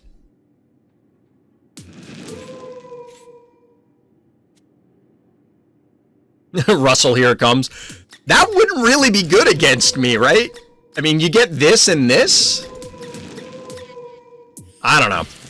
Temptress makes sense. I think that's a pretty decent answer. We're apparently going to do the trade 1-cost game. This is a level 7 Temptress, so it's kind of sizable.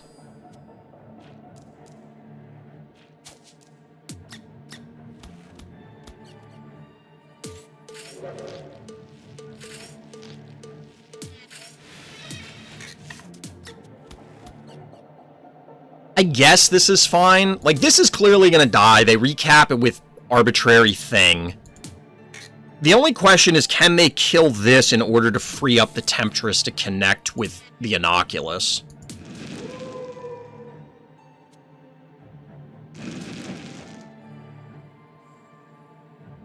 So if we're here... I think we'd rather be up here with the Snowball right now, so that way we could swing around and push the Temptress away. Or kill it.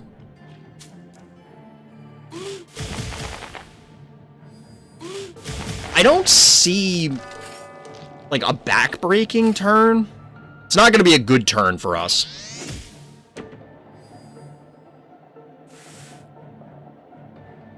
I don't think... I'm assuming you're talking about Honey Bear. I don't think it's that much worse than level 1. The ability is the main thing. It's true. It's just, on a tight map like this, like, how... If it's putting out basically 0 damage, and it's made of paper... Is it really worth 4 keys to just turn off 3 tiles? 4 tiles, maybe? I don't know. Maybe it is. I'm honestly not sure.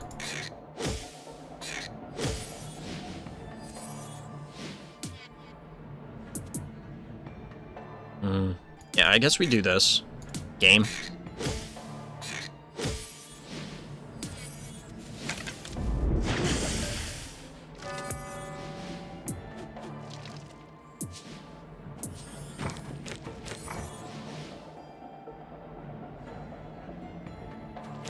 Like, I don't know that Honey Bear does anything for us in this specific scenario. It might be fine in general, but here I don't know that it's doing anything for us.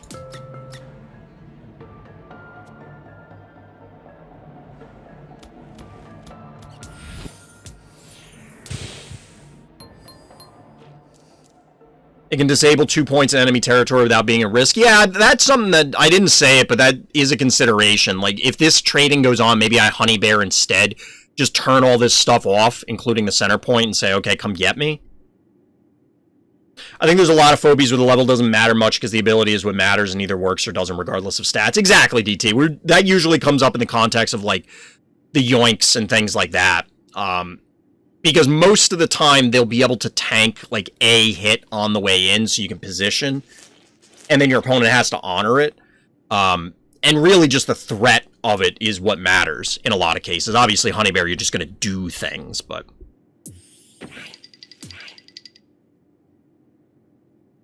Brony and Rusty are my main Phobies that'll never level. I mean, Rusty, I could see. Brony... Yeah, I mean, Brony self-protects. Higher stats means it's higher chance to survive and keep doing what it's meant to do. Yes, I don't think anybody's going to say, don't bother ever leveling them. It's just the priority... 1, 2, 3... So we can't quite reach these, and then we'd be in range. It's just the priority of them is what's different. So if we put the Innocuous where the Flopsy is, we can tag this. But then that means that we should have swung it down here, honestly, away from the Temptress. Up here is a mistake. This is usually where I position it, which was an error in this scenario. But then this can hit it. This could move up and hit it. This can hit it. Like, we can't move it up is the problem.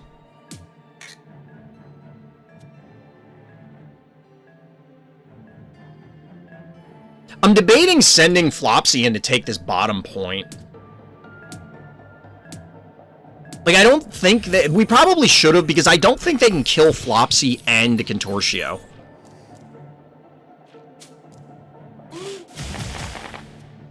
They'd have to choose which one they're going to bother with. I am going to spawn the Honey Bear. We're going to try it. We're going to try it.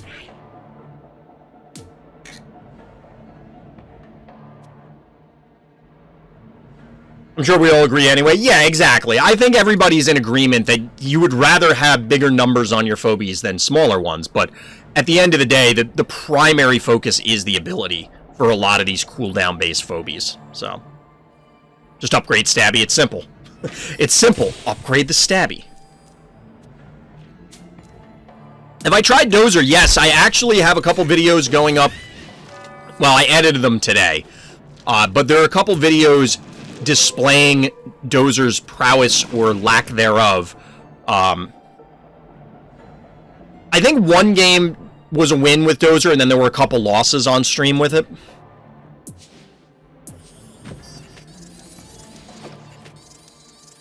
What level is this? This is a level 3 honey bear, so it's not, like, terrible level-wise, but it's not great. So we're going to try and lock down these 2 spaces.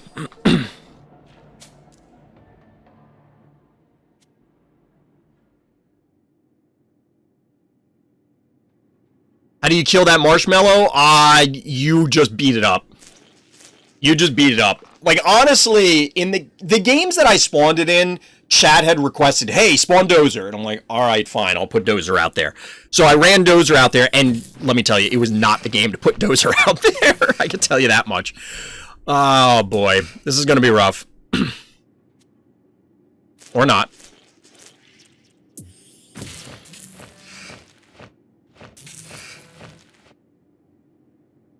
What's the range on this, too? So we could put it here, and then we hit this, and it disables all these. That would be good.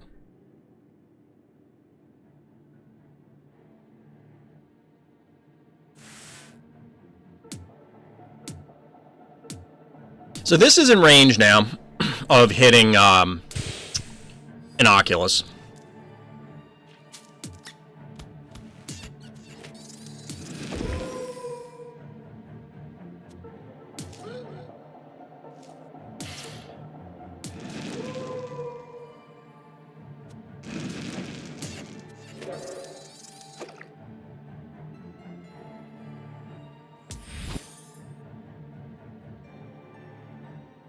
Hey, what's good? Welcome. Welcome.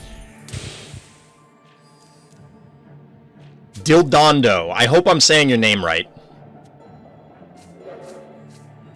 If I'm not, correct me.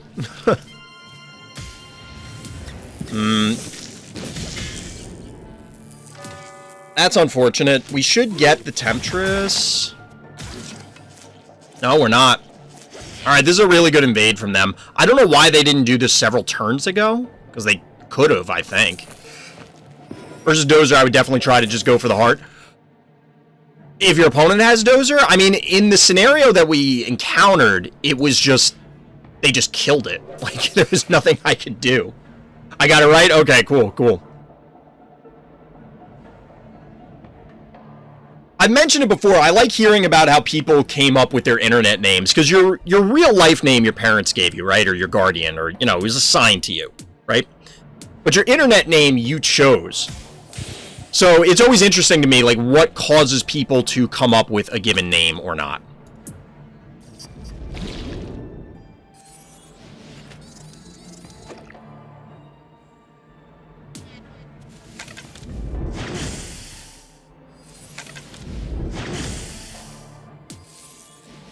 That's still not going to die, for the record.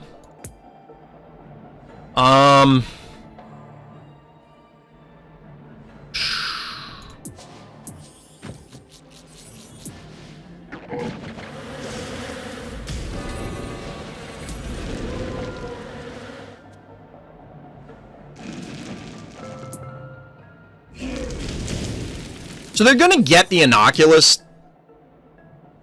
There's really nothing I can do to protect it. Well, actually, we leave this here.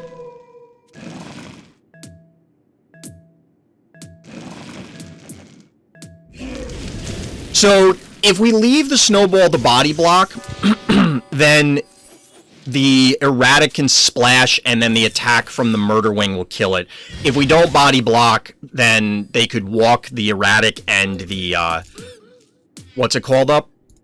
The unicorn. So they're electing to do neither, which is interesting. Go Ginsting and Jar, and I think you're good. Yeah, we'll break out the jar shortly. We should have probably had the jar already.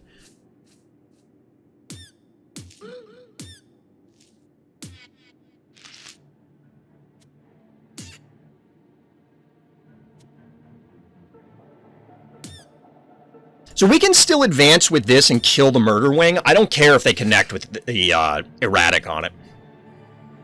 Why does the turn counter feel so fast on this map? I don't know. Some of the maps honestly do feel faster, and when I'm saying some of the maps, I mean in the context of Big maps have a longer turn timer, small maps have a smaller one. But some of the small maps feel like it's a faster turn timer, which doesn't seem right, but, you know.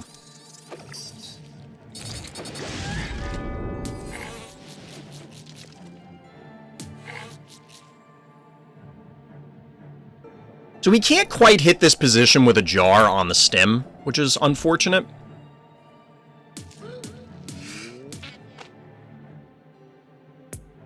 Like, do we go jar anyway?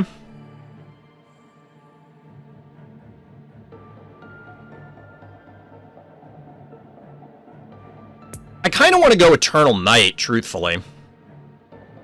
There might be a... Well, no, the trap wouldn't matter here. I don't know when this mud goes away.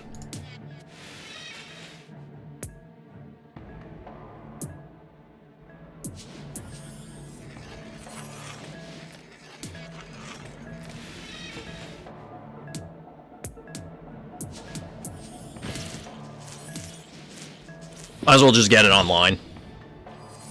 So they'll be able to splash the Jin Sting. What about creep for erratic and just avoid it? It could work. It could work. You could bees the Murder Wing later. We could have left it alone. I just figure I'm not going to use the Honey Bear again after this.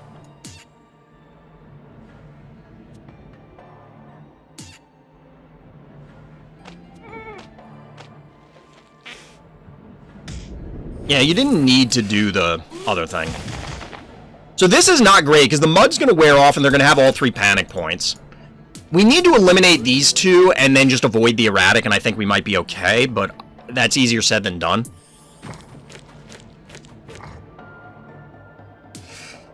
And we can't really dive the erratic in any meaningful fashion. Like, it's just not going to happen. We have to run from it with the Innocuous. And we can't push enough damage this turn. Alright, so obviously this is dead, right? I mean, I guess we could walk it away, but, like, that's not realistically going to happen. Game? Please, bees? Jar might have been better here, because then we have some better positioning for how we want to do stuff.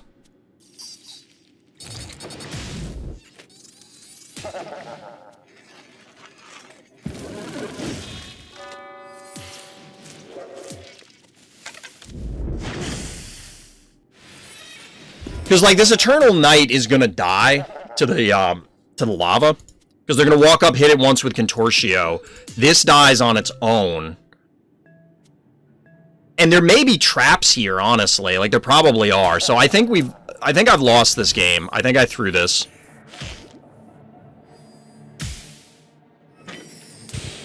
Oh, wow, this lived through all of that? With 20 health. It might have been better to try and save this thing. We would have had to rearrange our entire team, but, you know. So they have to walk the erratic to the center point to not get it lit up by this. And yes, this is almost dead, but... You know. Level issue, yep. Alright, so the body block in here, that's not going to get it done.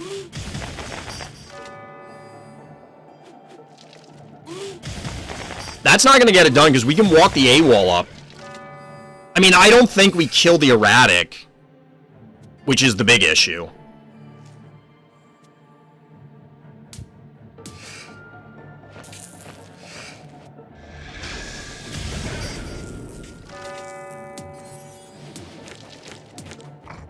Okay, that's more reasonable. It protects the erratic. But the erratic is dead now.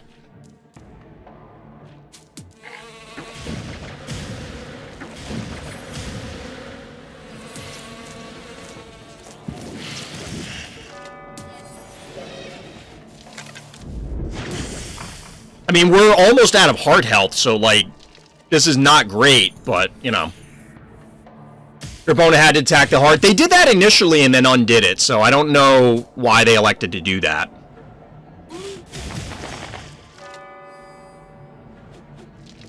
We have a chance, chat. We have a chance.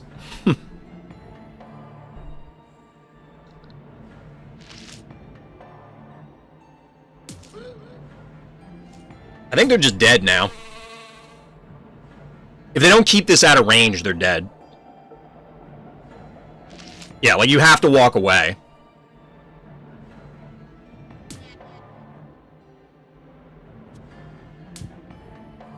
So I think what we do is we stem the bleeding and then swing down from the top. In before traps. Yeah, I mean, the traps are going to be bad.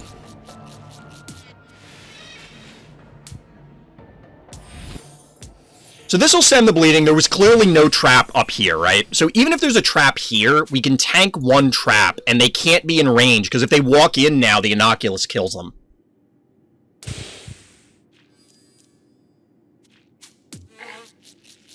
So we would take 575. Like, as soon as they set foot in range, we light them up. So, ball game. Oh, there's no trap here. That's even worse for them. That's even worse for them. Where were their traps? This unicorn sat there all game. Like, all game. Just don't blunder. And Hakunay, you must be new here. Don't throw games? You must be new here. Come on. GG, GG. Oh, that game didn't count for this week then, though. That game didn't count. Which, I mean, it's one game, but, you know, that's one less game that I'd have to do, is the point. What are you gonna do? Oh, well. Alright. Let's swing into some more game reviews, chat. Let's swing into some more game reviews. We got the MOSCA one. We got a Wheels game. Wheels is pretty high up there now. Wheels is pretty high up there. Ranking-wise. Like, I want to say top 10, I'm not sure. Who's Wheels against? Alien Engineer, okay. This was on 7-4. I wonder why this game broke. Gotta go all the way back.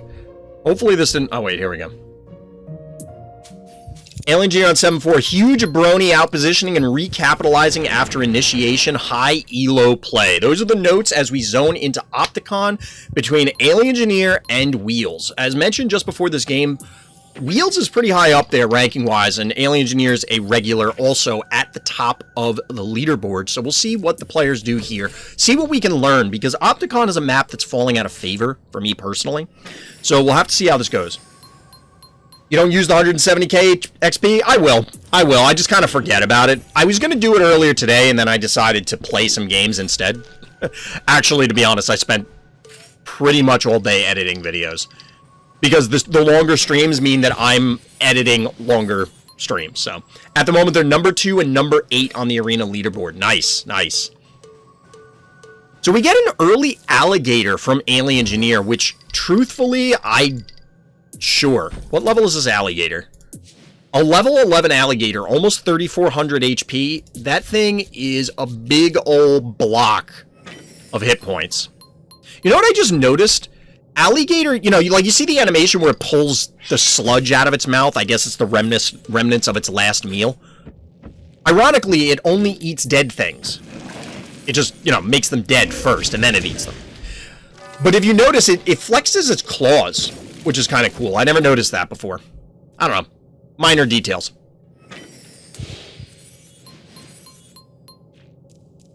It's Gatorade. Yep. It's some gross-ass Gatorade, apparently. So we're just trading out some early drops here. We get a Hevo 2.0, a 4-2 panic point advantage for Alien Engineer. Kind of the bully position that you'd expect going first. A lot of it's funny how everything was at the bottom of the map and has slowly shifted up as our orange players presumably tried to avoid this gator because there's no real good way to fight it. You can't just charge in right now. It's not worth it. It's gum. So that's what happens if you swallow gum. And we get a Quagmire, the smaller version of Gator. The smaller version of Gator. You're not going to let me click on it. I don't know why sometimes when you pause it, it won't let you click on it. This is a level 9 Quagmire. Got a level 10 Crushmore. A level 11 Hevo. I wish it would put the level down here on the bar so that way I don't have to click through these. Or it would keep the cards up as I swap between Phobies. I feel like it does that sometimes, but... Budget Gator? Yeah, you can make an argument for that. I see it. But at the same time, it's a generally better gator, right? I noticed this in Battle of the Double Digits for the most part. True. I noticed this in a game that I was editing, or a video I was editing earlier today, but I asked this question in chat. Feel free to chime in, or everybody out there on YouTube, let me know in the comments if you know. Is quagmire mucus, or is it supposed to be like industrial runoff? Like, what is quagmire as a sludge monster? Yes, it's slime, or sludge, or whatever, but like, what is it? It's clearly like contaminated swamp water, but the way that the animation looks, to me, calls to mind like industrial runoff. Industrial 100%. I think that's what I'm leaning towards. It would also be hilarious if quagmire was just an enormous pile of mucus. It would be gross, but it would be funny. So we finally get to the point, given this standoff, we're looking at 6345 to 9400, a full heart here. Panic point advantage blue, never really gave it up. Now we're looking at a brony. This has become an Alien Engineer signature, and it's part of the reason why I was pausing, both to talk about quagmire, but also to wax philosophical a little bit about brony. Brony is a big problem, because it's going to go in, and despite these line of sights, Brony should be an undead, but anyway. Brony will bend around some of these obstacles because of the range. It's pretty dangerous. Alien Engineer signature? I think so. I think you're right. I've mentioned it before, but I love that certain players have their signature phobies. That, like, this is their thing, and they make it work, you know, like, in incredible fashion. DT's known for Blastomatic and Eternal Night. Obviously, Lufee's got the Heartbreaker stuff, and Rocket Man. We have a number of other players that utilize Venus. It's just cool seeing these things. All right, so we get a boop here. So that's going to minimize what Brony can connect with. But right now, Brony is still going to get this Klepto. And this spider is just chilling up top, doing nothing right now. The Brony got all up in there, but is it gonna? It is gonna pop. So it powers down the Hevo, it powers down the Klepto, powers down the cat, but nobody cares about the cat right now. And we get a Mr. Tramples. You don't see this every day. Although I did run into somebody running Mr. Tramples in an Async game offline, which is kind of fun. It's true, Hakunay. Like, if I had Brony, I'd be using it all the time. Okay, if it can regenerate, it might just be a bunch of cells or yucky bog water from all the theming it has. Well, yes, the bog water thing, I mean, it's quagmire, right? Like, it kind of makes sense, but I just don't know if quagmire is a specific thing, or it's just, you know, like, I mean, phobies is supposed to be a figment of your, or phobies are supposed to be a figment of your imagination, so it's whatever is scary to you, I guess. Alien Snowball, carefully kept out of LOS, exactly. Given how much Alien Engineer utilizes Brony, which, by the way, Alien Engineer's down to a single key, gonna reset the 4-2 panic point advantage and diving here. Alien Engineer knows how to use the Brony. I don't play Brony as much as I used to. It's tough to use. Hard to say when the current maps make it worse. I would imagine Phobos is probably pretty good for Brony. What level is Tramples? Tramples is a level 9 Tramples. It's up there. It's up there. But yeah, I would imagine Phobos is probably pretty good for Brony. There's, like, no way to LOS things. It's like, are you in range or not?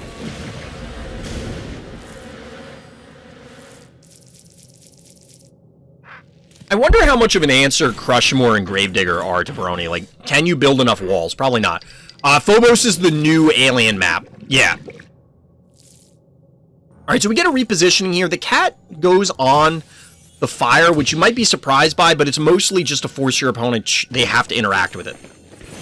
So now the Brony effect has worn off of everything. It's on a 3-turn cooldown? 2-turn cooldown. No, it's a 4-turn cooldown. It's at 2 turns because it was already utilized. I was confused for a second, clearly.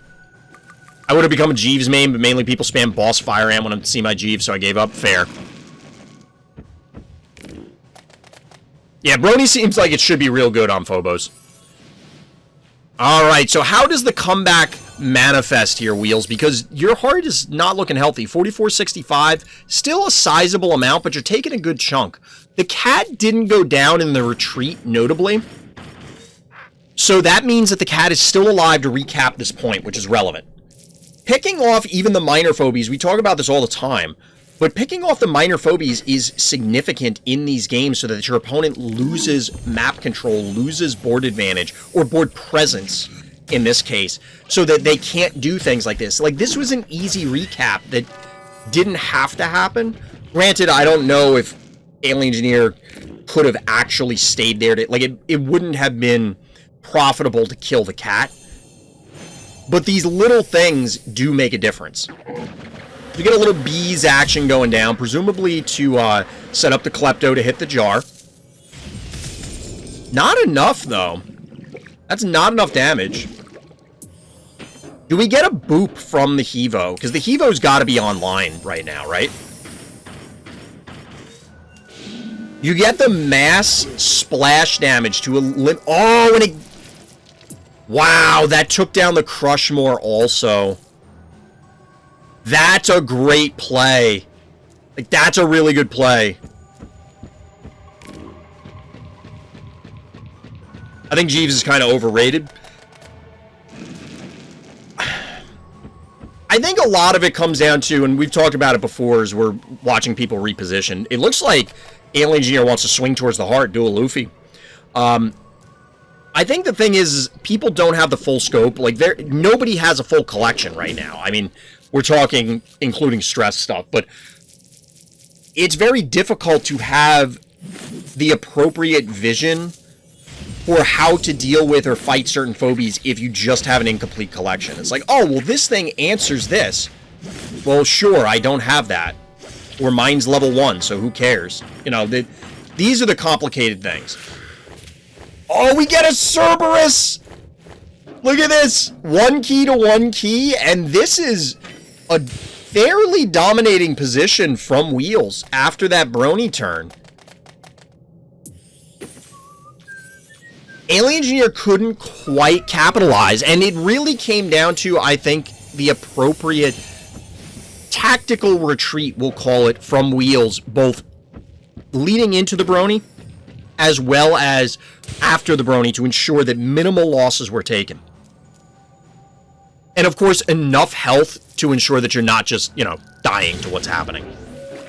Yeah, get a little Cerberus action, although at this point, the Brony is live, so we could turn off the Cerberus at a moment's notice. Does the Spider have a pull? No, it used it last turn in order to off the Stabby. Used it last turn to get the Stabby. But we have a Quagmire and a Ginsting on the heart. We have a 5-1, 6-0 actually, panic point advantage for Orange. This is going to get messy fast. Honestly, this setup with the triple moves and Brony is really great from Alien Engineer. This looks dangerous. Because, like, all of your stuff is turned off. None of their stuff is turned off, and they're all up on your heart. But this is even, and all the panic points favor Orange. So now it's a race to the finish. The Serb Moffat play would have been disgusting. It had a lot of potential. It had a lot of potential. Oh, by the way, the boop still works, though.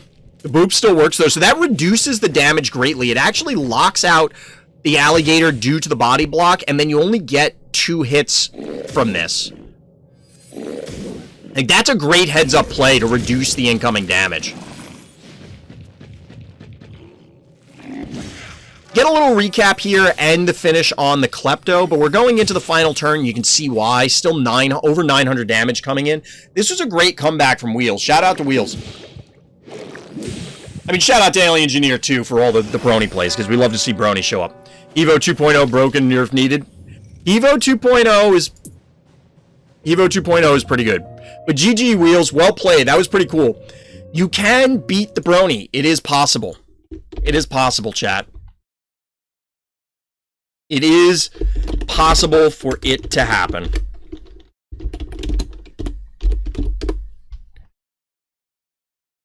All right, so we got one more game we'll do, and then I'll try and either take a break or play another game. We'll see.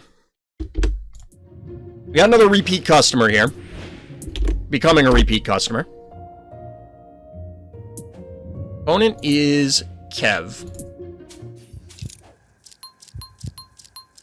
It's always also, speaking of internet names, this is always amusing to me when people have, like, regular names. So, the person who submitted this game is Rock Swan, but their in-game name is Virus, bunch of numbers. You know, we have Alien Engineer, alright? RT Chomp GG, you know, like, you have all these fun internet names that are out there. But I always love, and I really do, when people just have, like, a regular name as their internet name. It's kind of like naming your dog Bill. You know what I mean? Like, or naming your dog, like Valerie. You know, something like that, where it's like a regular people name. When everybody always ends up picking these off-the-wall things. Like, how many people have the internet name Jeff? You know what I mean? It's just funny. I don't know. Yeah, exactly, Hakunay.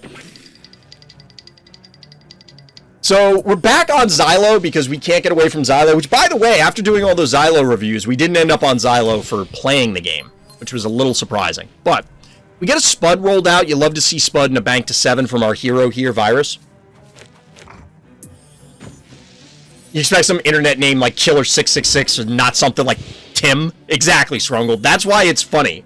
It's that extra layer of amusement to have the name, and it's just like, oh, it's just a name. You know, there's nothing different about it. It's hilarious to me. But anyway, we're getting a build up here. Panic points even out. I'm a little surprised the Contortio didn't go in just to recap this point. Yes, the cat could have came in, but again, trade back and forth. Gravedigger is, as mentioned, interesting on this map, and a bank to 9 from our bad guy. Whereas we're expending all of our resources here to get Hevo and Murderwing online.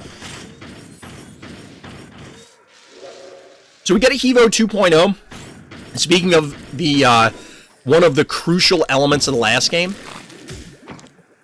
this is bold. Getting an invasion from the Contortio just to hit the Spud. This Contortio apparently hates potatoes. My man is trying to turn them into French fries. That does shoo them off of the stim. Well, I guess this is not really shooing them off. It's really just replacing with the Hevo, right? I guess the combination of this and the Gravedigger or the Spud, any combination of two of these three, would have allowed a takedown, so it's fine.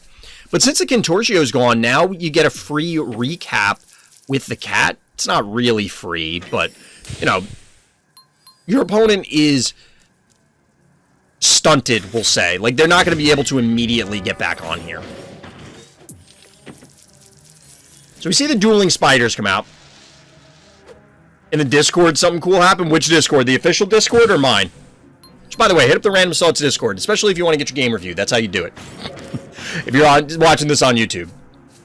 It's funny because the bot also posted it in chat, which if you want to see this stuff live, see some Phobies live, have some fun in the discussions, come by the live stream, RT Chomp GG over on Twitch. I gotta get this in, chat. I gotta sneak it in when I can. So we get a Temptress, which I'm not a fan of. Temptress feels like, if we're talking about changes with the incoming balance patch, by the time this goes live, maybe we'll have the patch, maybe it's tomorrow. It could even be a boat. Temptress feels like something that needs a slight buff. I don't think it needs to be much better, but it needs to be a little better. Ooh, we get an aggressive break here. So this is kind of cool. We get an aggressive break from the Gravedigger. It opens up a lot of opportunities for sneaking in. It also opens this up to randomly punch the heart, because why not? Or shoot the heart. What exactly is the projectile that... Is it like part of a meatball? I don't know. From Murderwing. I'm already afraid of Temptress. It's fine. I just don't... I don't know. I don't even know if Temptress is a good, for example, Bomangle's counter. Because it doesn't push a ton of electrical damage. And it's so fragile that it might die to the bone mangles. You know, like, I'm not quite sure what the Temptress purpose is, which kind of sucks because I really do like this phobia. I think it looks really cool. So we have players that are unconcerned about lava. They don't care about the heat.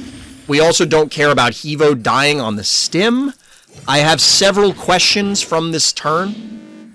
Like, what happened here? Why? This was the turn that this all had to happen.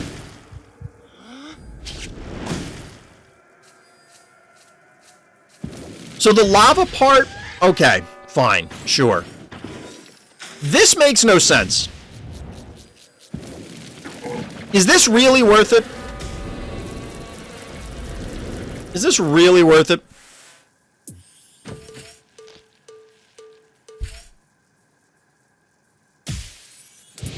I don't know. So Hevo goes down, we get a follow-up Pterodactyl, get some damage on the Temptress, who's actually in range to beat up the Hevo 2.0, who allowed itself to... This Hevo's getting crapped on. What? Man, both players just do not care. Both players are doing their best Honey Badger impression and just saying, I'm going for it. And we get a Cyclops, who I've actually fallen off on utilizing. I gotta use Cyclops more, honestly. Oh, that's awesome, Scrungle. Alright, we'll talk about that. I want to go look for it after this game. Temptress is a worse Jin Sting? Honestly, yeah. I think the answer for Temptress is probably give it maybe a little more HP and then buff the electrical damage. Because you don't want to buff the regular damage because then it just displaces regular range phobies. You know, does it just become a better than Jin Sting kind of thing? But right now, it feels like a worse Jin Sting, and it's not even necessarily better against electrical phobies by that much. Now, again, this could be just because of phobie levels, and I need to look at the spreadsheet again, but that's the way it feels. So we're getting some more violence happening here. Oh no, the Spud just dies, and we had a Flesh Crawler follow-up. Ha! Chat, we gotta rewind for this one. This is great. You love to see it. You love to see it. So like I said, you get some violence happening down in the center. But there is zero chance that our blue player saw this one coming. Because chat, would you look at this? This is a sight to behold. This is absolutely beautiful. You love to see it. You'll love to see it. There's no shot our blue player saw that coming. Like, no chance. By the way, in Xylo, I got another match where I traded 19 keys of mine with 8 keys of my opponent and still won? How? Temptress like one of the other answers I have for electrical. It's so sad. Yeah, it's just, you're not happy about it.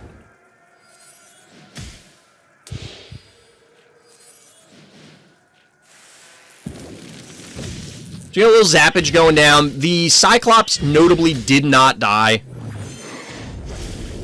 But the Spider did. I was wondering if we were going to get the Mother Load hit to, like, just wipe the two of them out, but we did not. Instead, we get a Droney. And there was a flurry of trades across those turns. Obviously, we can see where this game is going at this stage. This was really well played. Virus, I loved that Flesh Crawler pull. Like, that was spectacular. It was fantastic, because I was trying to say fantastic and spectacular together. It didn't really work out. Can't quite reach the Pterodactyl here, but I mean, its days are numbered. That pull doesn't go into the pit without Contortio. Yeah, probably.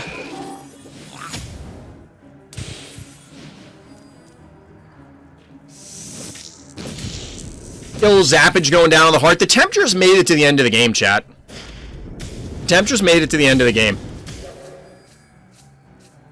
And finally, the bones are crushed under itty-bitty feet into dust. GG Virus, well played.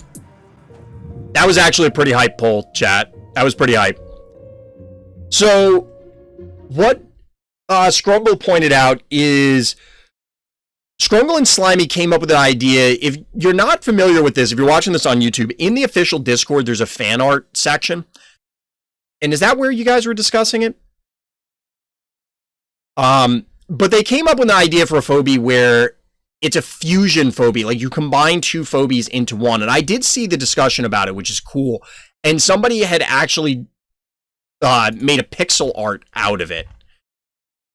Did you repost it, Scrungle, into my Discord? Because I don't know where it is in the main Discord. Also, I like the serpent idea. Like, that looked really cool. I saw that earlier today. That Grimes art that's in there is really cool.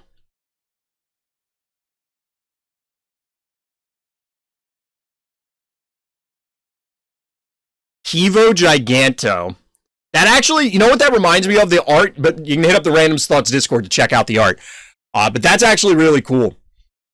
It reminds me of Vampire Survivors is what it looks like. Oh, Slimy posted. Yeah, I just saw. That's actually really cool. I like that. There have been a couple things. The comics that we're getting done were really cool. Like, we've talked about that before on stream. And they aren't necessarily more or less skill intensive than the other. Because when it's async and you have an unlimited amount of time, you can presumably set up way more complex plays because you just have more time to devote to it. There's also the argument that traps are way stronger in async, but that's a different story. In Arena, you're obviously under the time crunch, so you need to try and think more quickly. But those are two different skill sets. Like, now, somebody who's just very good at the game can obviously potentially do both, but it doesn't mean that just because you are number one in one mode means that you're better than the number one in the other mode kind of thing.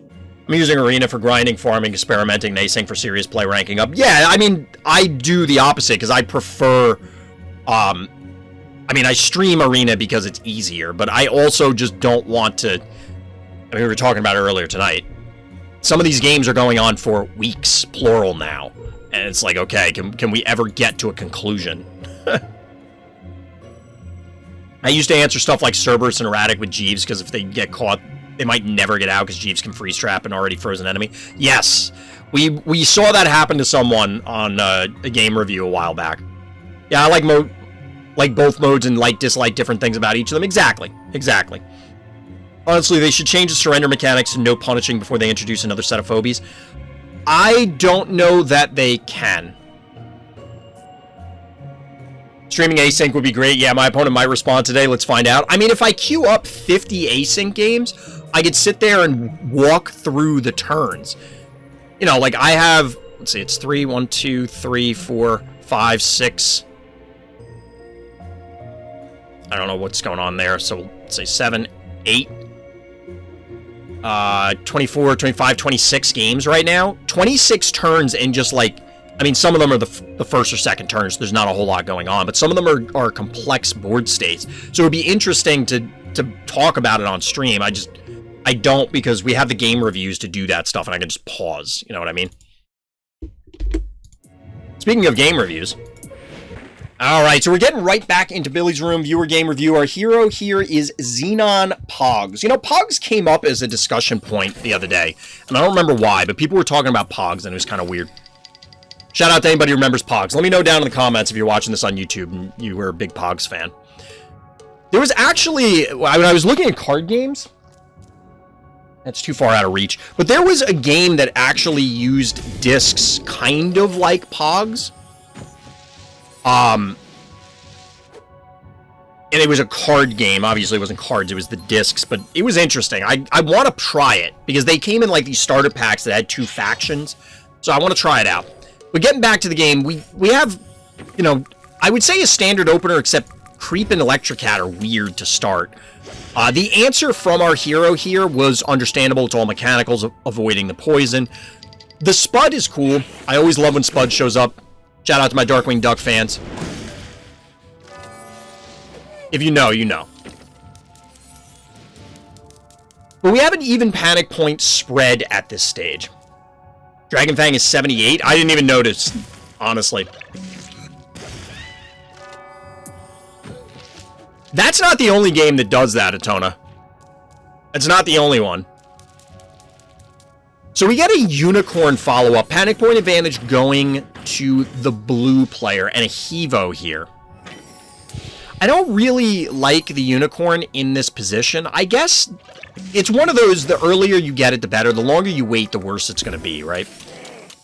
The jar is able to eliminate the bachelor. K9, of course, evens out the panic points, and we get a boom. Shout out to all my boom enjoyers out there. For your time zone, the update preparation is coming today. Yeah, it's only a scant few hours away at this point. So the Spud can't get into range to help finish off this K9 because obviously, well, A, it wouldn't have killed it, and B, it would have gotten annihilated by the jar. Although, if that happens, then the Hevo comes in and kills the jar, and it probably would have been a worthwhile trade. But the jar is going to give up its place for the Stairmaster, which is not great. Two-range Phobies here are not spectacular. They just don't do a whole hell of a lot, because they can only target the one spot. You know, that's how range works. I know. John Madden things.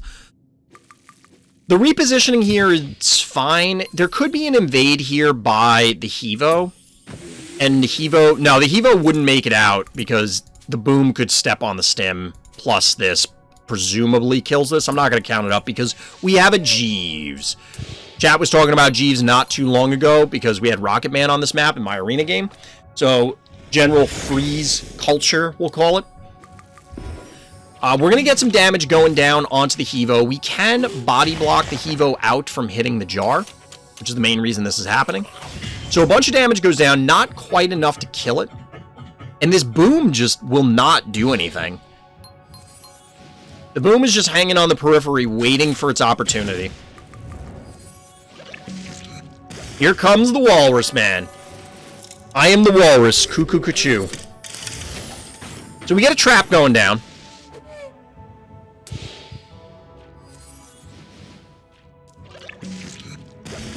Finally get that Hevo. Like, why did that Hevo have to stay there? The Hevo could have gone here. Like, right?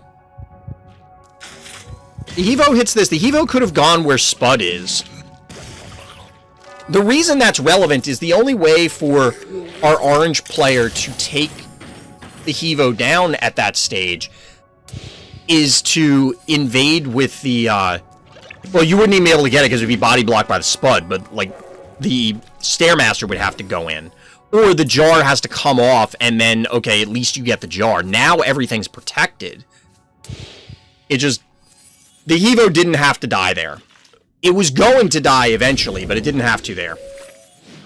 So we get an invade going down on the Unicorn. I don't know about this one. It is enough to kill it, but this is going to be boom... Chat, boom is actually going to connect. This boom came out like 13 turns ago. Boom, baby. I mean, it doesn't kill anything, but it's still cool. Why are we breaking this block? To kill the creep? This better kill that Spud. This has to kill the Spud, right? Okay, okay. This is acceptable. Pretty cool play with breaking the block here. I like that. I like it. You're going to lose the jar. The only question is, does the Jeeves or anything else invade? Like, the Jeeves could have gone in, but now our blue player's out of coins, as well as our orange player's out of coins. And the sheep follow-up, of course, is going to be to threaten Jeeves. Honestly, this is probably worth it, because at a 2-to-1 panic point advantage, you're not going to... Oh, no. This is going to be terrifying for our orange player for a couple turns. This has got to be terrifying.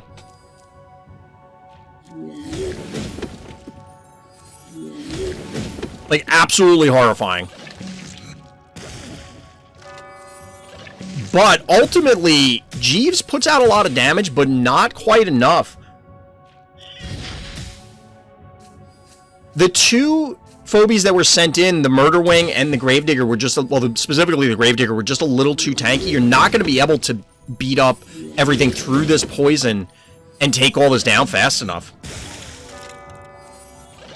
Jeeves has a lot of cool animations. Yeah, it does. The attention to detail by the Phobies team across all the Phobies is actually really impressive. So we get a meatball going down, eliminates the jar. Sheep is still alive. We got a 2-to-1 panic point advantage. There's no way that Jeeves is killing both of these. I mean, we know.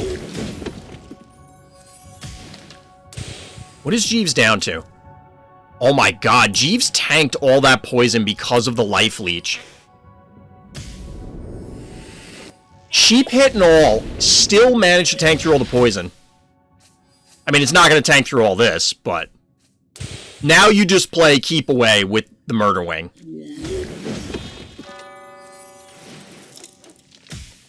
There's no way you can run it down. I mean, you might be able to invade and kill it anyway. Yep. GG, well played. Well played, beats up the Jeeves. Beats up the Jeeves. Honestly, the Hevo loss, while not that significant, I think did play a notable role. Because that Hevo could have been an extra hit on something, or at least force repositioning. There were a couple questionable things from our blue player, but well played by our orange player, and thank you for submitting that game. The Sheep surviving for a turn by 110. It was close. It was close. How terrifying must that have been when you pass turn and, like, literally half your team is frozen? Yeah, Jeeves is undead. Jeeves is an undead phobie.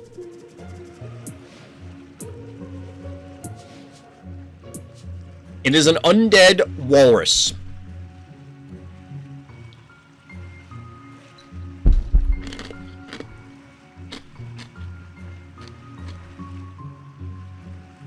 Those last turns could have gone the wrong way. I have to wonder how calculated were those turns? Because our hero was ducking in and out of the fight with the Murder Wing. I have to wonder. Feels weird that Jeeves is undead. I mean, I'm sure that, like, this is just a funny concept. Jeeves should be my favorite phobie.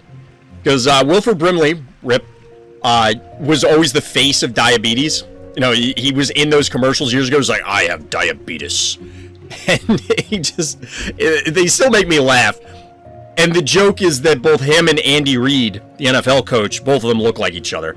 And that they both look like a walrus. In fact, there's a guy who does comics about the NFL. This guy named, his handle on Twitter is Draw Play Dave.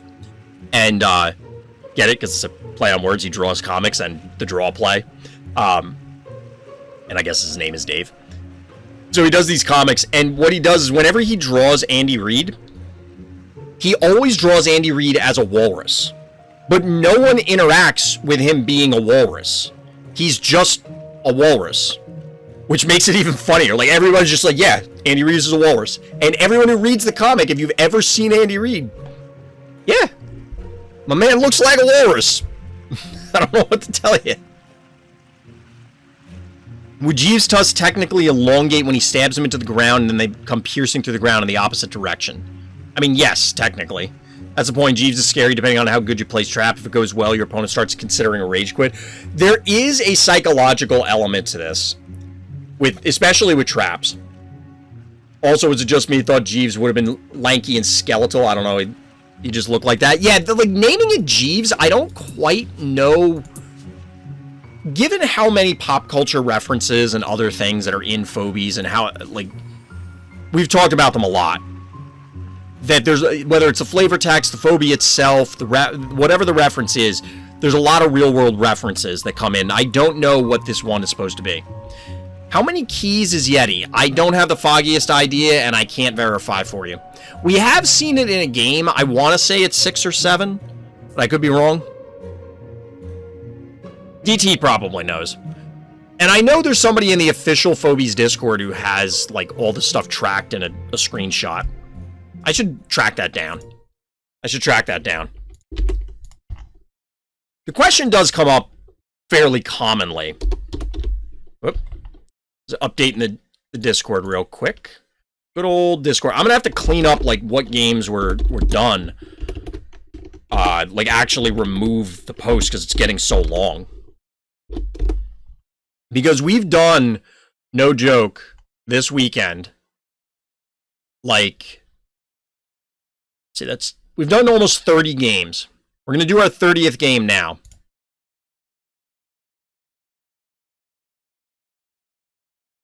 So Mystic, who was in here earlier, and then said, I hope to get my name in lights. Well, Mystic, it's happening. If you see this on YouTube, there you go. Game against this person. It's really late in the day, and I'm tired, but I managed to win. The guy knew he was going to lose, so he's BMing me for like 15 turns by letting his turn timer run out. The other two games I favored are really good too. Watch all the YouTube videos. Shout out to Mystic. I currently own 87 Phobies. Damn, nice.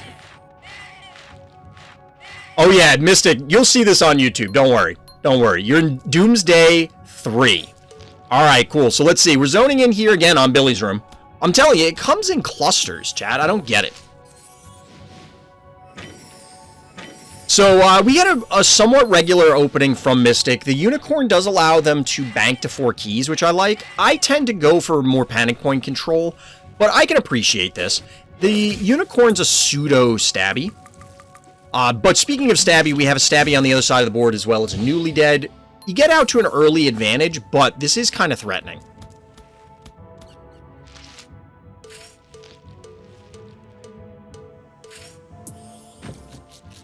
So we got the Ginsting follow-up. That's kind of what I was expecting at 4 keys. Maybe an unbearable, I could see, to try and fight Stabby, get a little turret versus turret action. The save on the cowbell is a minor thing, but I think... Ooh, that's pretty cool. The save on the cowbell is important here. Why is it important? Because the newly dead is clearly going to die, right? Like, it's going to get eliminated here, one way or the other. But you need something to send in, and you don't want to send in Cassowary if you can help it. Sacrificing the cowbell in order to reclaim the point and eliminate the newly dead is great. It's another reason that I keep mentioning I don't like the newly deads early on in the game. I think they're better mid to late game when your opponent has to... I guess maybe in the early game it could be useful, but you need to force your opponent into an uncomfortable position. Trading out a damaged 1 key is not an uncomfortable position. Like, that's what's going to happen. Phobie summoning produces that light? It might be? Yeah, it's true. I always manage to pause the game when there's a flashbang about to go off. So, unfortunately, our hero here, Mystic, was a little lackadaisical with their Cassowary, allows it to get eliminated. Maybe they didn't expect the Stabby invade. The Stabby will likely pay for its sins here, but that's going to mean that a bunch of other things could die here. Maybe not a bunch, but, like... The Ginsting's going to get pulled forward, so a... Ooh, okay. Okay, we get the jar to finish it. No, the jar was just needed for extra damage. So now this Ginsting, only 900 health. This is a dead Ginsting. It has to be, right? We get the body block from the Bachelor, so that's good. Although the jar can obviously clear it out. So the jar clears the Bachelor, you go in with Cassowary, and then you fly the Murder Wing back here so it's safe and still eliminate Ginsting. I didn't actually check the damage numbers here, but I have to imagine it's enough. Wait, timeout. This is a level 9 Bachelor. It actually required 2... Wow. 620 health. That is brutal, because that means that this is in range and can get hit by an opposing jar. How much health does this end up with?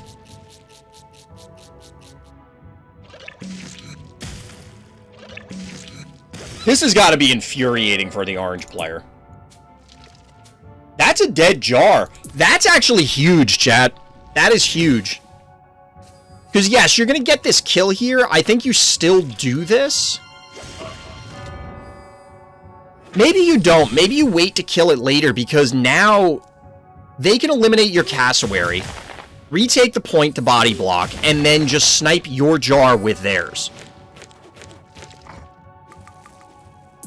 Or not. I guess the fear is here that... Like, they can't kill... Why didn't you kill the jar?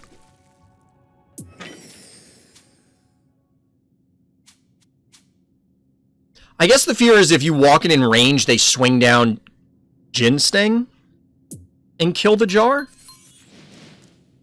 I don't... Am I missing something? Because I would have... What I would have done here is you send the Contortio to the center, right? How did this turn start? Alright, so you kill the cassowary, right? You send the Contortio middle. Then you send Jar in. Snipe their Jar. You could even send it down here, like south of the unicorn, or move the unicorn and then move it there so that it's safe from bees. Well, you don't want to put it here because they could still invade and get it, but because then you could bees plus murder. Well, no, you could probably go. Yeah, you could do bees and murder wing and get it. But the idea is like you put Jar down here, kill their Jar. They can't counter kill your Jar with just the murder wing. So the Contortio body blocks and recaps the point. I don't know, maybe I'm missing something, but instead we get a primate onto the stem. Get a primate onto the stem and a recap onto the bottom point, which leads to a dead Contortio. Now this murder wing is at 820. This murder wing is still very healthy, so that's not going to die anytime soon. This scenario looks a lot dicier than it needed to. Alright, so we're probably going to see a dead murder wing here.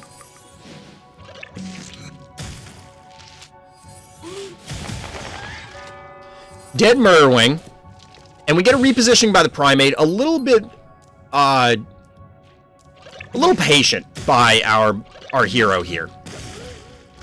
Unfortunately, the unicorn pays for its sins. It's going down. We can beat up on the Jin Sting, but probably not enough to kill it. And we get a noxious follow-up. This is not looking good. There's only 3 keys left for our hero here.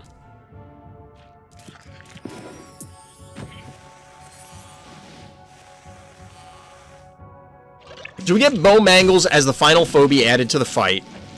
And a reposition from the Snowball. So this is possibly a dead Jar? Yeah, this is a dead Jar, right? How are they going to kill it? Oh, they just kill it with that. It's enough damage.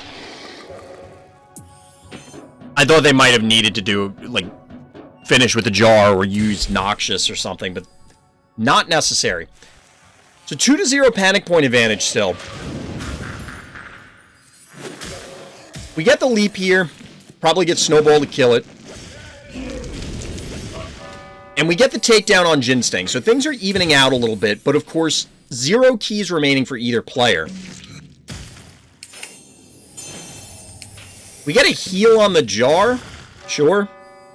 That makes sense. The heal on the Jar is so that way it doesn't die to the dimensional damage. Now, because the leap is down, you can't threaten this too much. This is a lot of damage. It's not enough to kill it, though.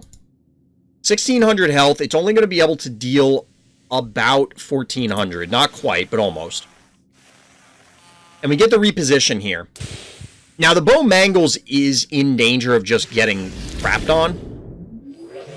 Okay, we get a poison and a retreat. 2975. That hard is not long for the world. This one's going to come down to the wire. Alright, so we get the leap here. Honestly, I think that's probably less damage. Like, could you have...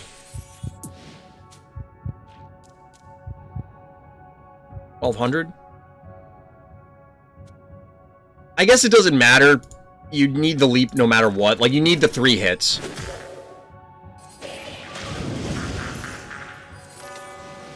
And then we get a recap here. So this Bow Mangles is in range of the Jar, which is not great for obvious reasons.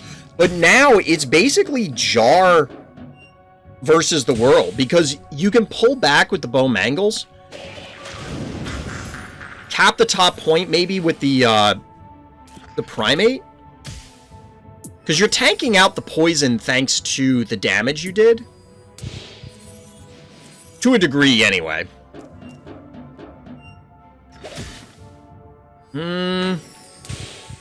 Okay.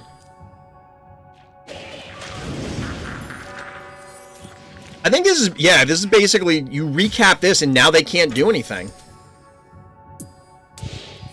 I can see why this lasted 46 more turns.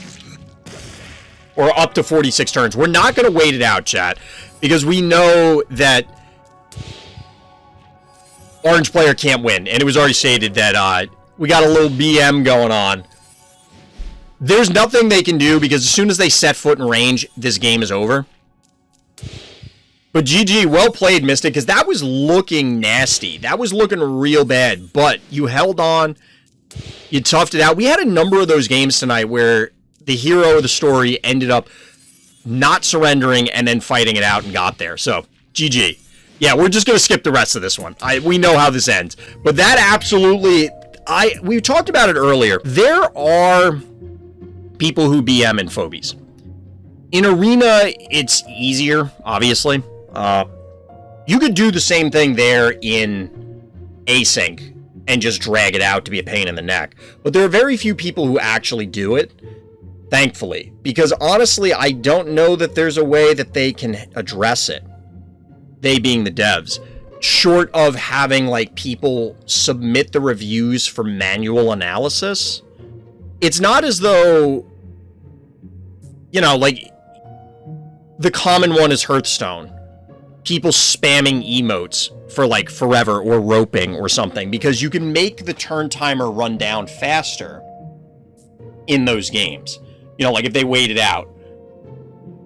I guess you could do the same thing here, just make the turn timers accelerate, but I don't know if that's really fair, because in complex board states, sometimes you do just take several turns where it takes the entire time, like the whole turn. And it would be unfair to then deprive people of that timer just because a couple people are being jackasses. I don't know that there's a great systemic way to address it, like, automatically. Overextending Noxious without jar cover was a mistake, in my opinion. Yeah. There was no real need to send it up there. I think it was just, the bad guy was overconfident, just said, I'm going in. Just the report button. I don't even know how you report someone in Phobies, truthfully. But even if you do, you need a human being to review it, because it's very easy for people. It's the internet, right? People will mass report things. Because it's like, oh, well, I don't like that Vladimir spent a ton of money, so I'm just going to report him every game. Oh, you cannot report now? I didn't think there was a way. That's why I wasn't sure. But, like, say someone just becomes notorious on the ladder. You know, who's the highest ranking, like, highest... So, like, this person, they're level 80. That's pretty up there. Or Karth is 105, and they're top 20, top 15. What if a whole bunch of people said, well, we don't like that Karth obviously put in a bunch of money, so we're going to mass report him? Like, there's no great, like, moderation, and this goes beyond Phobies, but moderation at scale, like, I'm not going to say it's easy to moderate when you only have, like, my Discord. There's only a handful of people, right? By the way, hit up the Random Sauce Discord if you want to talk Phobies. Throw it in there. But I can kind of brute force it, right? But if suddenly I had 2 orders of magnitude more people in my Discord, there's just no way I could do that by hand. It's not possible to moderate it. And it's the same sort of thing for Phobies, where they probably have way more than 2 orders of magnitude than I have in my Discord as players. They have tons of people that are playing all over the globe. It's tough to find a system that's not going to hit false positives, where somebody, you know, like, they get people to bandwagon and mass report somebody or something like that. Or, you know, some other nonsense happens, there's a bug or whatever, and then you ban people like, people that, you ban them illegitimately, like they should not have been banned. Well, I mean, you as a dev can clearly see if a report is fairly used or not, so yes and no. So let's take the scenario that a whole bunch of people mass report Karth. And I'm only saying carts because, you know, like a lot of people complain about level. How do you know which of those people are doing it because they feel that Karth, it like did something BM because, you know, it's a human on the other side. Maybe they had a bad day and they did BM somebody. Versus, like, are you gonna, as the dev, gonna go through hundreds of games? Thousands of games? That's just not possible. That's somebody's full-time job, which, don't get me wrong, you could hire people to do that. That's a thing you could do. But it's the same reason that it doesn't always work out systemically in other games. Content moderation is difficult, especially at scale, because what one person, and we're talking a global game, so what one person interprets as BM, another person might think is hilarious. You know, like they don't care. It's like, oh, this person's dragging out the game. They're elongating their misery. It's difficult to like figure that stuff out. Well, if you report it based on the game, that means somebody has to go in and review that game. So we're back to a human being has to review every game. The gnat. So if a human being is reviewing every game, and again, we're using the example of a ton of people reporting a specific individual. What if it's a ton of people reporting a ton of individuals? Now we're talking like hundreds or thousands of people reporting hundreds or thousands of games, even if it's one person, one game at a time. And you could even have the opposite, where it's just going through the queue. If you assume good faith that someone's submitting a report and they really did feel that the other person was a dick. Like, you're assuming that. But it turns out, no, the person who's doing the reports is being a dick because they submitted 30 reviews. What if one or two of them are legit and the other 28 or 29 are not? Like, the only way to figure that out is go through them. Yeah, that's exactly it. Like, you need a team. Now, these things can be done. It can absolutely be done. But we're talking about Phobies. Phobies is not Hearthstone. Not that I have a whole lot of love for Hearthstone, but the fact of the matter is Hearthstone is the big digital card game. Phobies isn't really a card game, but, you know, they call it a card game. You get it. It's not... insert other enormous game. Like, it's not League, it's not Dota, it's not something that's raking in the money, is the point. I don't know for sure. Like, I don't get a memo about that sort of stuff. I don't have any of that information. I'm on the content affiliate program, you know, hence the hashtag sponsored, but they're not going to tell me that stuff. But I think we can safely assume that Phobies is not putting people in private jets like everybody on the team. You know what I mean? So they have to weigh these sort of things. Since there's no chat system, it does cut down a lot on the potential problems. I think we've all played online games and what, you know, people will do with anonymity or just being dicks in general.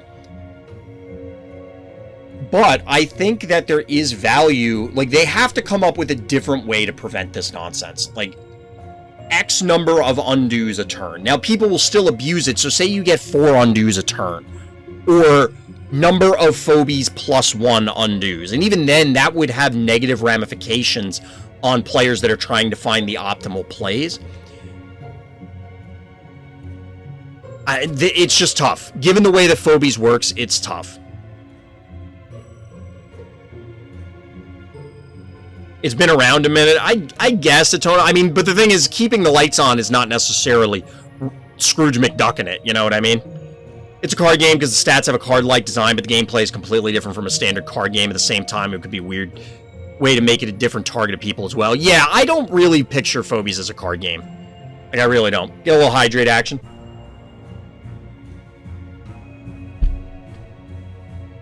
It's a minis game with the information on cards. I mean, that is 100% accurate. And it is in the first minis game. Like, there are tons of minis games. Even the WoW minis game years ago, and I'm sure there were plenty before that. Instead of having codexes, you know, like actual these encyclopedias that go with the armies, it was a more skirmish-based game, smaller than Phobies generally. I mean, I guess you could play a larger one. You would have a map, there were objectives, there were things like the abyss tiles and lava tiles and stuff, and there were victory point places like that are like panic points. but they would have little cards for each character, and that would delineate what the abilities and the cooldowns were. Clicks also has information on cards? Yes, and that predates it. Mage Knight, I don't think had cards. I mean, they had a card that would explain what the abilities were, but it didn't have, like, one piece had, you know, like a different rule set that was explained on the card. It was just like, oh, well, this thing has life leech because it had this symbol printed on the mini. Minis games, that's my areas of expertise. I've mentioned this before. I've always wanted to get into minis games, but I can't play like Warhammer. I can't. It's A, too expensive. I can't paint to save my life. There was one, like, just because I have them here. So, there's 2 games that are made by, I forget, I think it's TT Combat. And they have 2 games. One is Carnival, which is supposed to be, like, Eldritch Horrors break through during the Borgias controlling Rome in the middle of Carnival and just wreak havoc on the city, and it's a miniatures game with, like, different factions. And then the other one is Rumbleverse, which is supposed to be, like, sci-fi wrestling. And the reason I like it is because they have a lot of pop culture references as well. So, for example, like, in Rumbleverse, there's a giant mutant ninja turtle, maybe it's not a ninja, it's a wrestler, named Botticelli. You can probably guess why. They have a mutant rat named Toothpick. You know, like, they have some cool references, and they have a number of others, and I would love to play that game. It's been sitting here for years that I've been slowly painting the miniatures terribly. Because my wife really liked the theme of Carnival, as did I, and we wanted to try it. We just haven't gotten around to it. Carnival has some dope miniatures. They really do. Like, they look sweet. Yeah, Mage Knight was a precursor to Clicks. That was my first real foray into miniatures games. Like, I saw them all the time as I was playing other games. Like, I was playing Magic and a bunch of other card games at the time. But they were always, you know, either they were sold in the stores that I was playing in, or people would, you know, they were talking about it or playing it. Like, I remember when I was still playing the WoW TCG that, this one place I used to play at actually was in what used to be a train station. So they had one section of the room with, like, 12 huge minis tables all set up with terrain. It always looks cool, but I can't sit and play. This is part of the reason why I don't like Async. I can't sit and play a game, and it's my difficulty with a lot of board games. I can't play a game for, like, 6 hours. I've seen that game. I've looked into it, Pork. Like, I like that game. I saw you mention that in Discord. Yeah, I like the idea of using cards instead of dice. That's the other reason I don't like minis. I hate dice. Dice are really annoying. That's why I like the WoW minis game.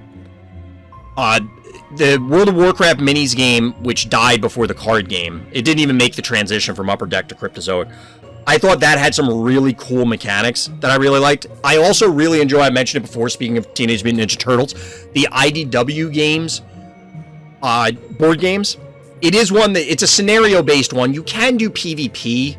It's still scenario-based because somebody can control Shredder and the Foot Clan or whoever the bad guys are, and then you have the Turtles, and they had some expansions that introduced, like, Casey Jones and April and stuff like that. I think Splinter is in the base box. I don't remember. It follows, obviously, the IDW comics storyline-wise. And they've had a number of expansions. And I really like that game. I love getting that on the table. There are dice involved, but it's a cooperative board game. So, and there's manipulation of the dice. Like, there's opportunities to re-roll or even force it to a certain side. So it feels less bad. The mind-controlled Leonardo, yes. That is one of the scenarios. I don't mind dice if they're used in a way that isn't just RNGing for the sake of RNG. The issue is most minis games use dice to introduce RNG. Well, it's there to simulate it. Like, it isn't RNG for the sake of introduce. Like, oh, we just want lol random. Like, the idea is, the easiest way to describe it, and I'm sure you know this, but it's like, if you picture the Warhammer universe, and these two armies attack each other, right? They show up and they start fighting. Not everybody's going to get a perfect controlled shot off, right? Like, you're shooting at the monster that's charging at you. Well, you may miss the headshot, so it's supposed to be that random chance that you might miss. Cards or dice, whatever the randomization method, can introduce it. My thing is, I would rather balance it around, like make everything's HP higher and let the hits automatically connect, and then allow, like, balance it around that so that it's, look, I get the realism of missing sometimes. It feels horrendous. Truthfully, bringing it back to Phobies for a moment, we'll get back to Phobies. If Phobies had a random chance to miss, I probably wouldn't be playing it. I mean, I'd play it, but I certainly wouldn't be playing it this much. I would not have pushed to get into the content affiliate program. I would not be putting this effort in. If you could show up and then there's a random chance that, like, your cassowary leap just whiffs, I'd lose my mind. All of you watching this, wherever you are in the world, you'd hear me screaming because I would go ballistic. Let's just assume our heroes we control are skilled and enemies are tough. Well, the challenge becomes when it's a PvP game. If you're going to do a PvE, the randomness bothers me less because it's like, all right, let's just play another game. That'd be so funny if you could hear me screaming. Trust me, ask my wife, I'm loud. I'm loud. I mean, you guys know I'm loud. But it would bother me more. It bothers me more in a PvP game because no matter what, there are going to be, even if it's just minor edge case scenarios, the games are decided, especially between good players, on those fringe plays. And as we're seeing with Phobies, you can clearly outplay somebody, or with chess or with Go. You can have a game where it's equals in skill and still have someone be the better player that game. Like, that's a thing. For most people are not going to be at the pinnacle of skill so that it doesn't matter. For what it's worth, geometric distribution is a thing I'm into. That is a sentence, Atona. I'm not even looking at the rest of what your statement is yet, but that is a sentence. Dice are easily calculable, and in a lot of games, they're actually less random than cards. That isn't necessarily true in minis games, though. True. That's fair. That's fair. I just don't like dice because I mean, when I was a kid, like playing Yahtzee or Monopoly or like those sort of games, and it just always felt, or Risk. We had games when I was a kid that Risk would literally last like days. Like we'd start Friday night, the game would end next Wednesday. And inevitably they only ended because somebody flipped the table because of bullshit, basically. Imagine missing a sheep gas hit. Oh my god, I would especially with how rarely I use sheep, the one time I pull out sheep and it whiffs, I'd probably uninstall. I'll say this, high-level competitive 40k is kind of silly, but some of the other games, you do have a lot of ways where you can still leverage positions and unit choices, and the RNG doesn't matter. It will matter less, and I say this as a not minis person, but as a card game person. I played card games that are highly skill-intensive. The RNG still matters, especially when you're talking high competitive levels. And I played games that are high variance laden, that skill still matters because you can still influence the outcomes. If there's variance in a game, or anything for that matter, it is impossible to deny that it impacts it. Yes, the impact could be greater or less, but it's still there. And it's just on the individual players, are they willing to accept that? And most of the time, to me, and I think a lot of people fall into this category, if the RNG is favoring me, I am more able to stomach it than not. Now, at this point in my life, in my gaming career, I've gotten to the point where I can just go beyond that and say, no, take myself out of the situation. This is not good, or this is acceptable independently. In the moment, I'll probably, feel one way or the other, but I'd like to believe I can take a step back and scientifically look at it and say, okay, this is just, I flip tails 12 times in a row. It happens. It's a low chance, but it happens. One step closer to Hearthstone, we're getting there. I used to play a lot of Yahtzee because my mom liked Yahtzee. I also won a disproportionate amount of games just because I was better at calculating risk. The game is far less random than most people think. Yes, but that doesn't mean that it's not random. Also, Yahtzee has an interesting potential fault in it. You have strictly better information going later in the player order. Honestly, I don't remember the rules for Yahtzee that much. I was just using that as an example because it was, a dice game that I played as a kid. But ultimately, a lot of, again, the bottom line is while you can mitigate some of the risk and know the variance doesn't impact things as much as people may or may not claim, of course it varies by game, there's still variance. I will grant you that more chess-like games are preferred because, as you said, it's all about choices, not anything left to chance. But there's times where, like, there are a lot of games that, despite variance in them, like, I usually tout the WoW TCG. There were absolutely metas in the WoW TCG where it was virtually 100% about skill. Matchups played into it, which is another form of variance. But a lot of it came down, and that's why I love the game so much, because it was very deterministic. Like, you could figure out how these were going to play out and outplay somebody with very little influence due to variance. Yes, there would be top decks or bad draws or whatever, but you could play around or through it. Variance still played in, but the question is, what would it take to make it 100% deterministic? And is it worth taking that extra step? And for a lot of games, it's not worth it. It's the same thing with balance. Variance, I am virtually allergic to it, but I recognize, similar to recognizing that balance is not the be-all, end-all, that variance is relevant and is more fun than people will admit. Many people will say, yeah, I love the variance in games. There's a lot of people who say they hate it that actually like it. Deep down, they really do like it. Interestingly, chess is pretty solved. Yes, that is a thing. Imagine if a rook had a 10% chance to move vertically in chess, or a pawn 50% chance to take 2 actions. Exactly. But the thing is that variance, going to Atona's point, the variance is what allows these games. So this is, I've talked about this a lot, and I'm sure I could do another much longer rant, but I want to get at least one more game review in.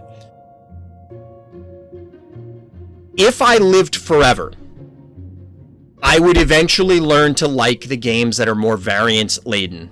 Most likely learn to like the variance-laden games more because they provide more interesting gameplay as a result of the variance. There are just plainly more scenarios. If you took Phobies and just said, hey, there's a 2% chance that something would be different anytime anything happened, like, maybe not infinitely, but exponentially more scenarios, right? Just full stop. Then a game that is deterministic because you just, like, things always happen when you say it. However, I'm not going to live forever. I mean, we don't know that. Maybe I will live forever, but odds are I'm not going to live forever. So therefore, I want to utilize, to me, the most fun, maximizing fun is the least variance possible. Now, that may mean that 40% of the game is variance because that's the least amount of variance allowed in a game that I'm enjoying. Because otherwise, like, the game doesn't work or whatever.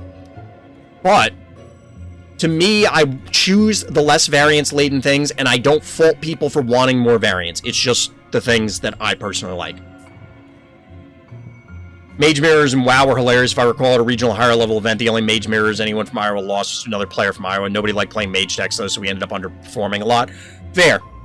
I mean, like, there were things that in that game that it's just like, yes, the better player will win, like 99.9% of the time, and that's really what it comes down to. At the very least, variance has an audience, and that's why some games like Hearthstone exist and successful still.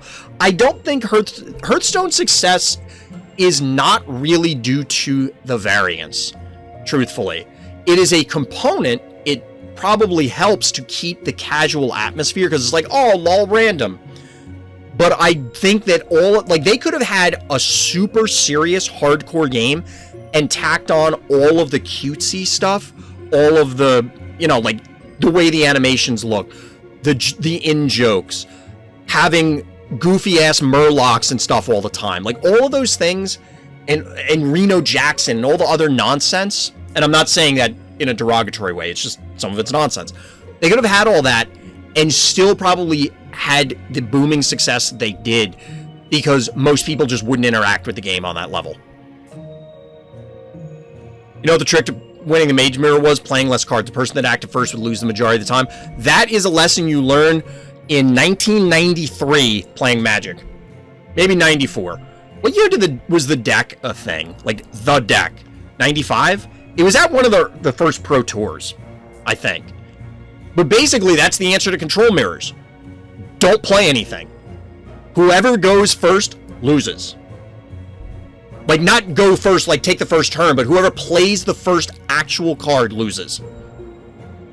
And it's like the worst kept secret in control games. And it's so hard to fight it. Like around beta, for when the deck was a thing, I feel like the first I heard about it was in The Duelist, if anybody remembers that magazine. Or it might have been the Dojo. I don't remember which I saw first. I think I knew of the Dojo first. It might have been in like a Scry or an Inquest before then, because those definitely predated it. And I feel like it was Pro Tour 1. I feel like it was around Pro Tour 1 when the deck was a thing. Was it? Because there was the blue-white Millstone deck then, but the deck was probably before that, because I feel like it had Power 9 in it. I don't remember. Yeah, first Pro Tour was in 95. That's why I jumped to 95. I don't know. YouTube, if you made it this far, because there's no chance anybody... Like, it's funny, I always wonder how far people... Because I can look at the stats, and there's some people who probably do watch the whole thing. Let me know if you made it this far, YouTube, and if you remember the deck and what year it was. 96 was Ice Age release. I know one of the versions of the deck had Icy Manipulator in it, but that was in Legends originally, I think. Or the Dark. I don't remember. I used to know all these things all like off the top of my head, but I just can't remember them now. It's been too long.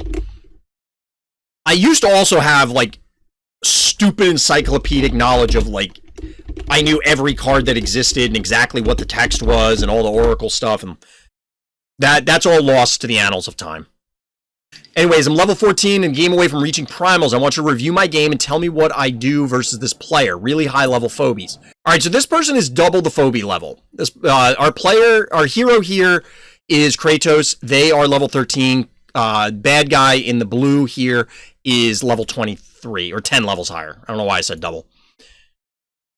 So let's see what they do. We got to try and put some effort into this one. Yeah, Kratosss is new to the game. Is that they're new to the game? The original version of the deck was piloted by Brian Weissman in 96. Okay, so it was actually later than I thought. Yeah, today's stream and yesterday's stream, Izumi. So, alright, issue number 1, Kratosss. So we'll start over because I was reading stuff and looking at chat. We get an opener with just a cassowary. Opponent banks to 4. It's a little weird. It's a little weird, but okay. So I like the cat opener. Cat makes sense. We don't know what Kratos's collection looks like, but mistake number 1, I think, comes on turn 2 here. The first thing that I always tell people is don't overvalue your late game keys or more expensive stuff, and don't especially don't undervalue your low cost keys.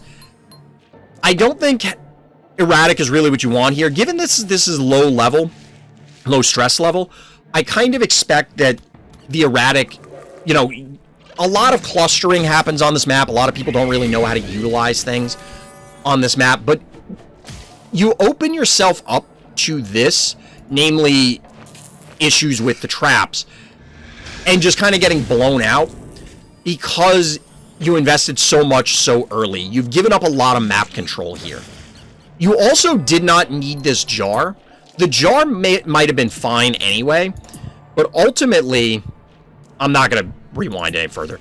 Ultimately, that cassowary would have died to this lava. So we actually get an invade here. I think we'll see what our hero does here, but I imagine they have to know that there's a trap here, right? Why else would they have invaded with the Venus? Oh no. Oh no. So there's no... This is something for this map. This position below the heart is occasionally things will stand there. Basically, nothing stands back here in these 3 spots. So there's no shot that there's a trap on any of these 3 spots. Like, there's no reason. Erratic Rush specifically is worse than it seems for new people. Yes. That being said, Erratic can just take over games against a lot of things. It's kind of a double-edged sword, because you will win a lot of games just by getting an Erratic on the board, because the other player, who's presumably also new, doesn't have a clue what they're doing. So they'll accidentally cluster things or set up weird positions, and you just bully them. Unless you're chomping and carries you to Sum of All Fears, it's true. I haven't played an Erratic in a long time, truthfully. But this is rough, because this is... I don't know if this is a dead Erratic. I don't know how much poison this is. This actually isn't that much poison. This isn't that much poison, but it's only a level 4 Erratic. So the Erratic's going to be in a weird spot where it could just get chipped down.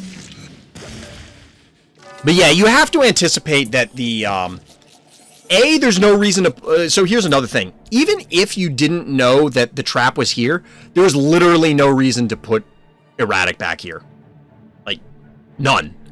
Because it's going to take 1,000 years for it to get back in the mix. It might as well have just come out of spawn again. So, another thing. We get a Hematic Gin Sting here. So imagine if Erratic was up here. Even if it got poisoned... Oh, no. So, yeah, you probably figured this one out already. You can't cure the poison here. Everybody does this, so don't feel bad. And I hope... Don't take this as me, like, tearing you apart. I hope you don't take it that way. But... yeah, this one's... you can't heal that. So I do like the Hevo. If you were going to bank for something, I think Hevo would have been better earlier in the game than the Erratic. More mobility, it has a lob. Lobs are generally better. But now you're getting clobbered here, clearly. I never did it. I think I did. Because I wasn't paying attention. Alright, so you get the takedown here. 571. So you could have killed the jar with just your jar. I could certainly, if I were in your shoes, I would probably be panicking. But you didn't need to hit from the Hevo. You could have instead hit the Poison Ivy, which just softens it up.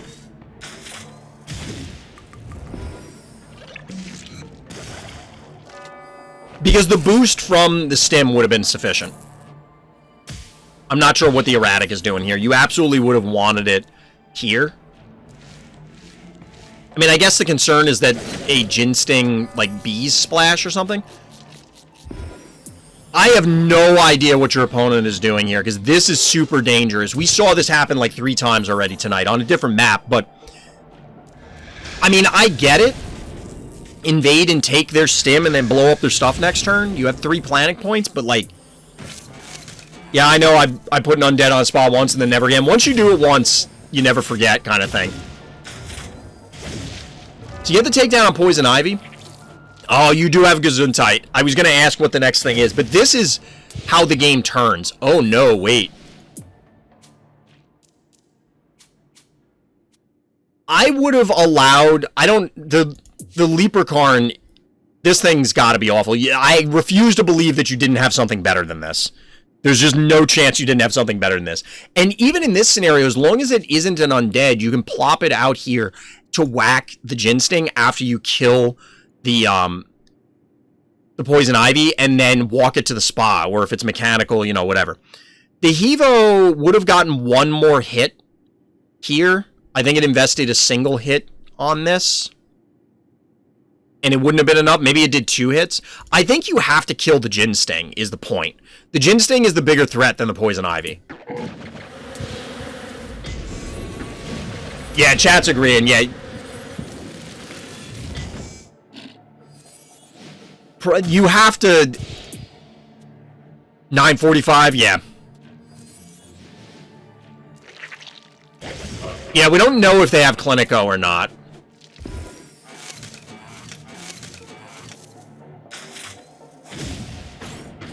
So you can body block this, but... well, how much damage is this doing? Yeah, they can just pass turn twice because you weren't... oh, no, the Murder Wing. Okay, sweet. You do have something that can get over there. We didn't see Murder Wing yet. This is huge. This is huge. At this stage, you're basically taking control of the game. It's going to be exceptionally difficult for your opponent to actually pull this one out. As long as you can eliminate the fetch, that is, because you'll be able to body block with something. Or actually, you can just kill both. Never mind. They have 3 keys banked. I don't know why they didn't spend them. The Leprechaun moving is just ridiculous. It's hilarious. But you did the right thing here, blocking, body blocking. I mean, I'm sure it was obvious, but like, yeah, you have 500 health. You gotta stay alive. Protect them panic points. At all costs. The Gesundheit needed to be moving 2 turns ago, though. Because it wasn't in range to hit anything. That Gesundheit could have been like where the Murder Wing is this turn. Or on one of the points.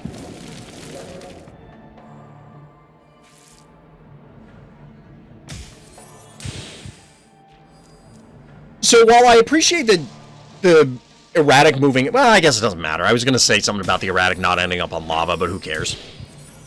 You should just be able to kill this thing now. This was super close. Fake John Madden. Not losing is the first step in winning. That is correct. I should make that a channel point redemption where I need to, like, put an animation on or something while I'm saying the John Maddenism. But GG. There are definitely some things that could get cleaned up there, Kratos. We called out pretty much all of them, I think. There might have been a couple more. It's absolutely something that, despite them having way higher level Phobies, regardless, because you had also mentioned this game against Kitten Lord, where you're able to win down 40 levels, excuse me.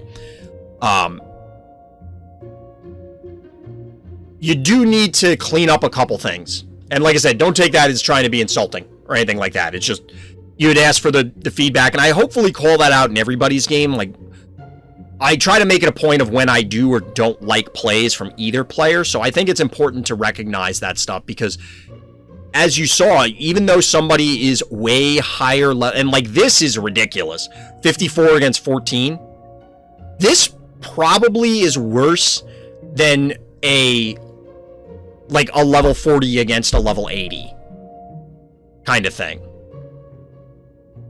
Possibly, I don't know. I feel like it is. But you can definitely beat people with higher level phobies, higher stress levels. It just is a little more complex. We're closing up shop too. So we'll be back tomorrow. It'll be variety night. We're going to be back with more phobies at the end of the week. The new rules are in for what we're going to do for game reviews. If you have highlights or game reviews, highlights being, you know, like a 1 or 2 turn play versus a whole game that you want talked about, hit up the Random Thoughts Discord, or if you just want to talk phobies, it's going to be in the YouTube description. Or if you're here on the live stream, RTChompGG over on Twitch, / Discord. I'm trying to get some other fun stuff set up. I'm going to be working on trying to get Fright Night number 3 together, so hit up the Discord for that. Although, by the time this goes up, maybe we started. I don't know. Depends on timing. Hopefully we get this balance patch, because I am very curious, not just for the purpose of seeing what the changes are, because those are important, but I want to see what the Phobies team philosophy on balance is and how they want to handle things, because I think that's going to play in enormously for the longevity of the game. I want to see what information we can extrapolate from their first balance patch. Yeah, I hope the changes are coming in. We'll see what this is. It may be, we may all be disappointed, because it may end up just being a like a bug fix patch. We'll see. We'll see. But if you're living in the future and watching this on YouTube, or yeah, I guess it counts as living in the future, we'll call it that, and you already know what the patch is, let me know down in the comments, or other stuff in the comments. All the likes and subscribes and comments do seriously help. But that's going to do it for tonight. So as always, everybody, thank you for listening, thank you for watching, and Black Lives Matter.